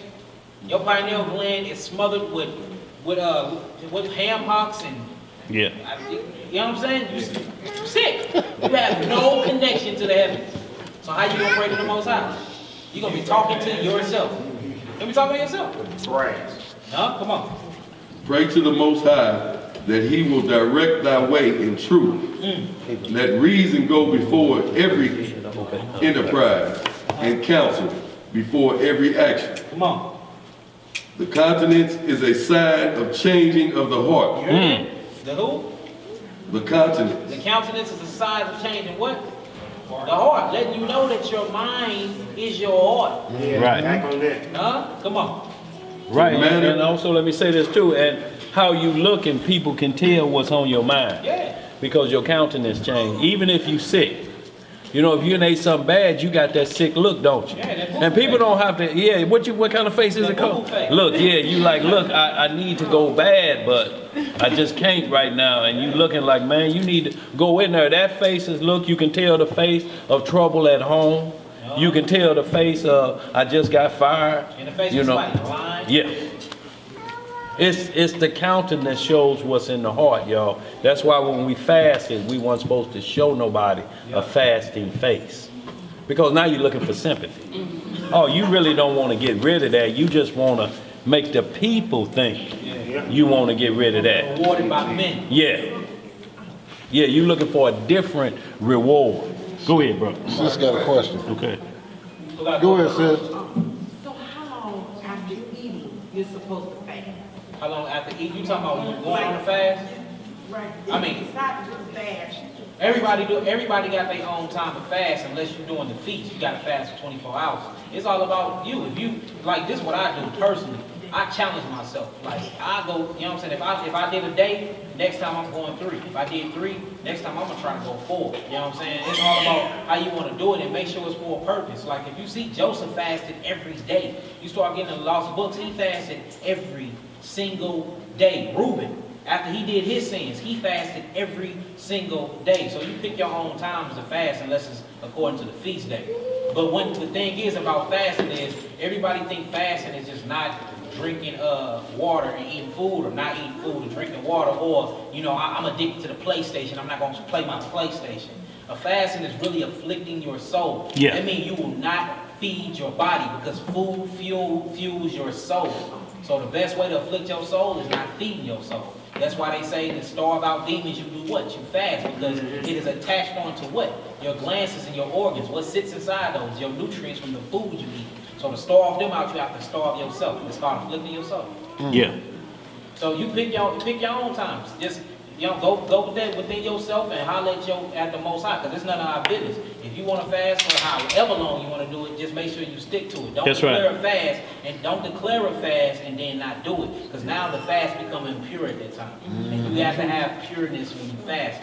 And make sure you're doing it for a reason. Right. Because I mean, like, for real, if you actually think about it, we coming into a time where it's going to be an effect. You ain't going to be able to eat no food and get no water. You ain't going to be able to have your Bible. So it's good to practice it now. I mean, we did it living in the hood when we was kids. I ain't eat for 2-3 days. You know what I'm saying? So it's time to go back into that, because the times we're coming into. Yeah. And we can't be that dependent on food like that anyway. If you can't stop eating for a couple of hours, that is a sickness. Yeah. If you can't stop eating just because for one day, that is a sickness. Man shall not live by bread alone. Exactly. By every living word of God. Yeah, so we're saying that's a prepared thing, because no food for 2 weeks, you're gonna die. No water for 3 days, you're probably gonna die. So when you fast, your body is prepared already for that. You just can't go into a fast without instructions. That's called trauma. Right, your body has to get prepared. Even when you're coming off a fast, you just can't go and get the double whopper burger and fries and supersize it. Coming off a fast, you're going to start immediately cramping up. You got to start with broth and work your way back up through eating to solid food. Like they was talking about being weaned off the nipple. They just don't stop it. You just ain't finna be getting my nutrients from my breast every day like you was at first. I'm Right. gonna give you a little. I'm gonna give you a little bit, a little. Next thing you know, you want honey now. Right. You know what I'm saying? You just don't cut it off cold turkey like that. Right. You think you supposed to be cold turkey and it's sin. Right. That's it. Cut that off like that. You see a 5-year-old getting breast milk, something wrong. He trying to move daddy out of the way. He too old. That's a picture now. That's, you know, Right, he trying to make daddy jealous. That's a fake. Come on, Hebrew. Come on, Hebrew. Verse 18. Verse 18, y'all. 4 manner of things appear, good and evil, life and death, but the tongue ruleth over them continually. That's true. Come on. There is one that is wise and teaching many, and yet is unprofitable to himself. Y'all see that all the time. Somebody that do not practice what they preach. They good at speaking and speaking life into others, but behind closed doors, they whole life is in shambles. Yeah. Come on. There is one that showeth wisdom in words, and is hated. He shall be destitute of all food. Come on. For grace is not given him from the Lord, because he is deprived of all You wisdom. hear that? He sound good. He sound good. He got all this knowledge. There's a difference between knowledge and wisdom. Wisdom is when you apply knowledge to actually, in certain different circumstances and situations, to rise above it. We have a lot of people with knowledge out here. Knowledge just means knowing. Anybody can know something. Now y'all know what melanin is. What are y'all going to do, the nutritional things to feed your melanin? Well, once you do that, that's called wisdom. Because now you have the wisdom and understanding to feed your melanin. It's a difference. Come on. Another is wise to himself, and the fruits of understanding are commendable in his mouth. And we see that on Facebook time and time again. Yes, sir. We see the YouTube videos. We've been at war lately, so y'all see that right there. Everybody is self-proclaimed now, think they know everything and don't know squat. I got into it with a scholar the other day, didn't even know it. Everybody is scholar now. Everybody is scholar. Your Hotel, my brother, Hotel, Egypt. Now we see what the Bible said about Yeah. Egypt. Everybody want to be a part of Egypt though. Never left Egypt. Never left them. Come on. A wise man instructed his people, and the fruit of his understanding fail not. That's because he's getting his understanding from the Most High. That's right. Come on. A wise man shall be filled with blessings. A wise man shall be what? Filled with blessings. When you're wise, you keep the commandments. That's right. You keep the commandments, being blessed. You know what the opposite of sickness is? Being blessed, being healed. That's why he called everybody blessed that was able to have children. Go forth, be fruitful and multiply. He's blessed. He got the sperm cells with the dot. He's not shooting blanks. That's blessed. That's a blessed man. He's blessed because he has gifts. He has money. Back then, we looked at our children like that was our currency. Right. That's what made us rich. Our children. Come on. And all they that see him shall count him happy. The days of life of man may be numbered. You hear that? The days of life of man is numbered. Everybody got that certain clock out time. Everybody. And can't nobody escape that. Nobody. Everybody got a different time schedule where they will not be in this realm of reality no more. Right. It's just what it is. And you can't, you know what's crazy? You can't do nothing about it. Nothing. Come on. But the days of Israel are innumerable. Because it's forever. That's right. It will reign in the kingdom forever. Yeah, that's Whether you be a everlasting part of that covenant. family or not, I mean, I don't know. Whether you be a part of that, because in order for even Israel to rule in Israel, he had to become Israel spiritual. Right. Just like the heathen. They got to become us spiritual. We got to become us spiritual too, because we have failed from our spiritual nature. That's right. We took on animalistic nature. This is what it is. Just like he called them dogs, we have became dogs. Just like they teaching sickness and filling us with sickness, we choose to buy the sickness. That's right.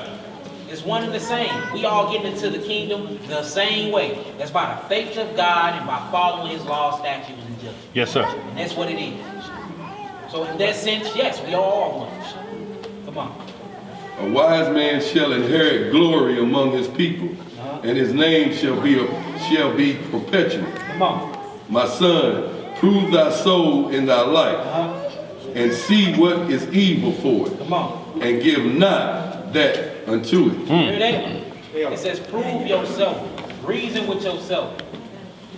And when you see evil, don't give on to it. Come on. For all things are unprofitable for all men, neither has every soul pleasure in everything. Come on. Be not unsatiable in any dainty thing, nor too greedy upon meat. Hear that? Quit being so attracted to food like that.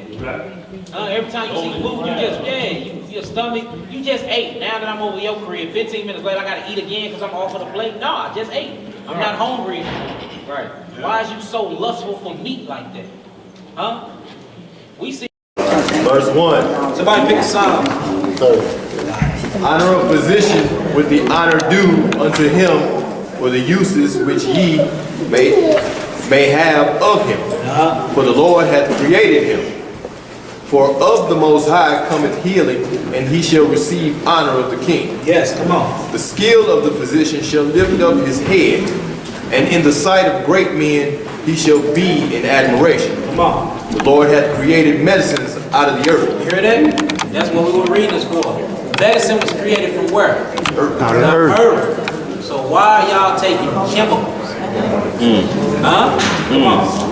And he that is wise will not abhor them. And he that is wise will not hate them. So the medicines from the earth is herbs. That's your cure, herbs. That's what Christ made for us. We are herbal people. And where we come from, that's how we cured ourselves, through herbs, not through chemicals and all of this other medicine. So medicine is of the earth. So quit letting them give y'all pills. Oh yeah. Medicine is of the earth. So we're gonna stop right there. What I'm gonna do, I'm gonna do a sit down. We're gonna go through everything. Can I hear verse 15 though? What's that? Go ahead. Verse 15 of the same chapter. He that sinneth before his maker, let him fall into the hand of the physician. Think right there. And that's where you get people putting all their trust in their doctor. So what we're gonna do is we're gonna do a sit down on it. I'm probably gonna do it tomorrow. We're gonna do the whole thing and it'll be up on honoring Melanin, Melanin on his page. And yell out your page too. God's Warrior 298. God's Warrior 298. So that's the question. So the question, well, let's answer it. Or you sick? Yes. Yeah. So we need to find the cure. And it's right here, following the commands. So you said Psalms what? 30. Psalms 30? Alright, let's pray and get up out of here, y'all. When did you start tonight? Because you're talking about 6 or 7 years of videos. Like 2011, 2010.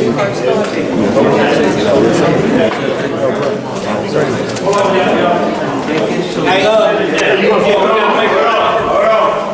Y'all finished? yeah, I want to You need Sister Katrina. We gotta make an announcement? Yeah. Come on up, sis. Yeah. Hey, before Or you wanna just make it back there? anything? We done? Yeah, we done. Did everybody get understanding though? Yeah. Hallelujah. Alright, cool. Oh yeah, so y'all, in essence, what he's saying is,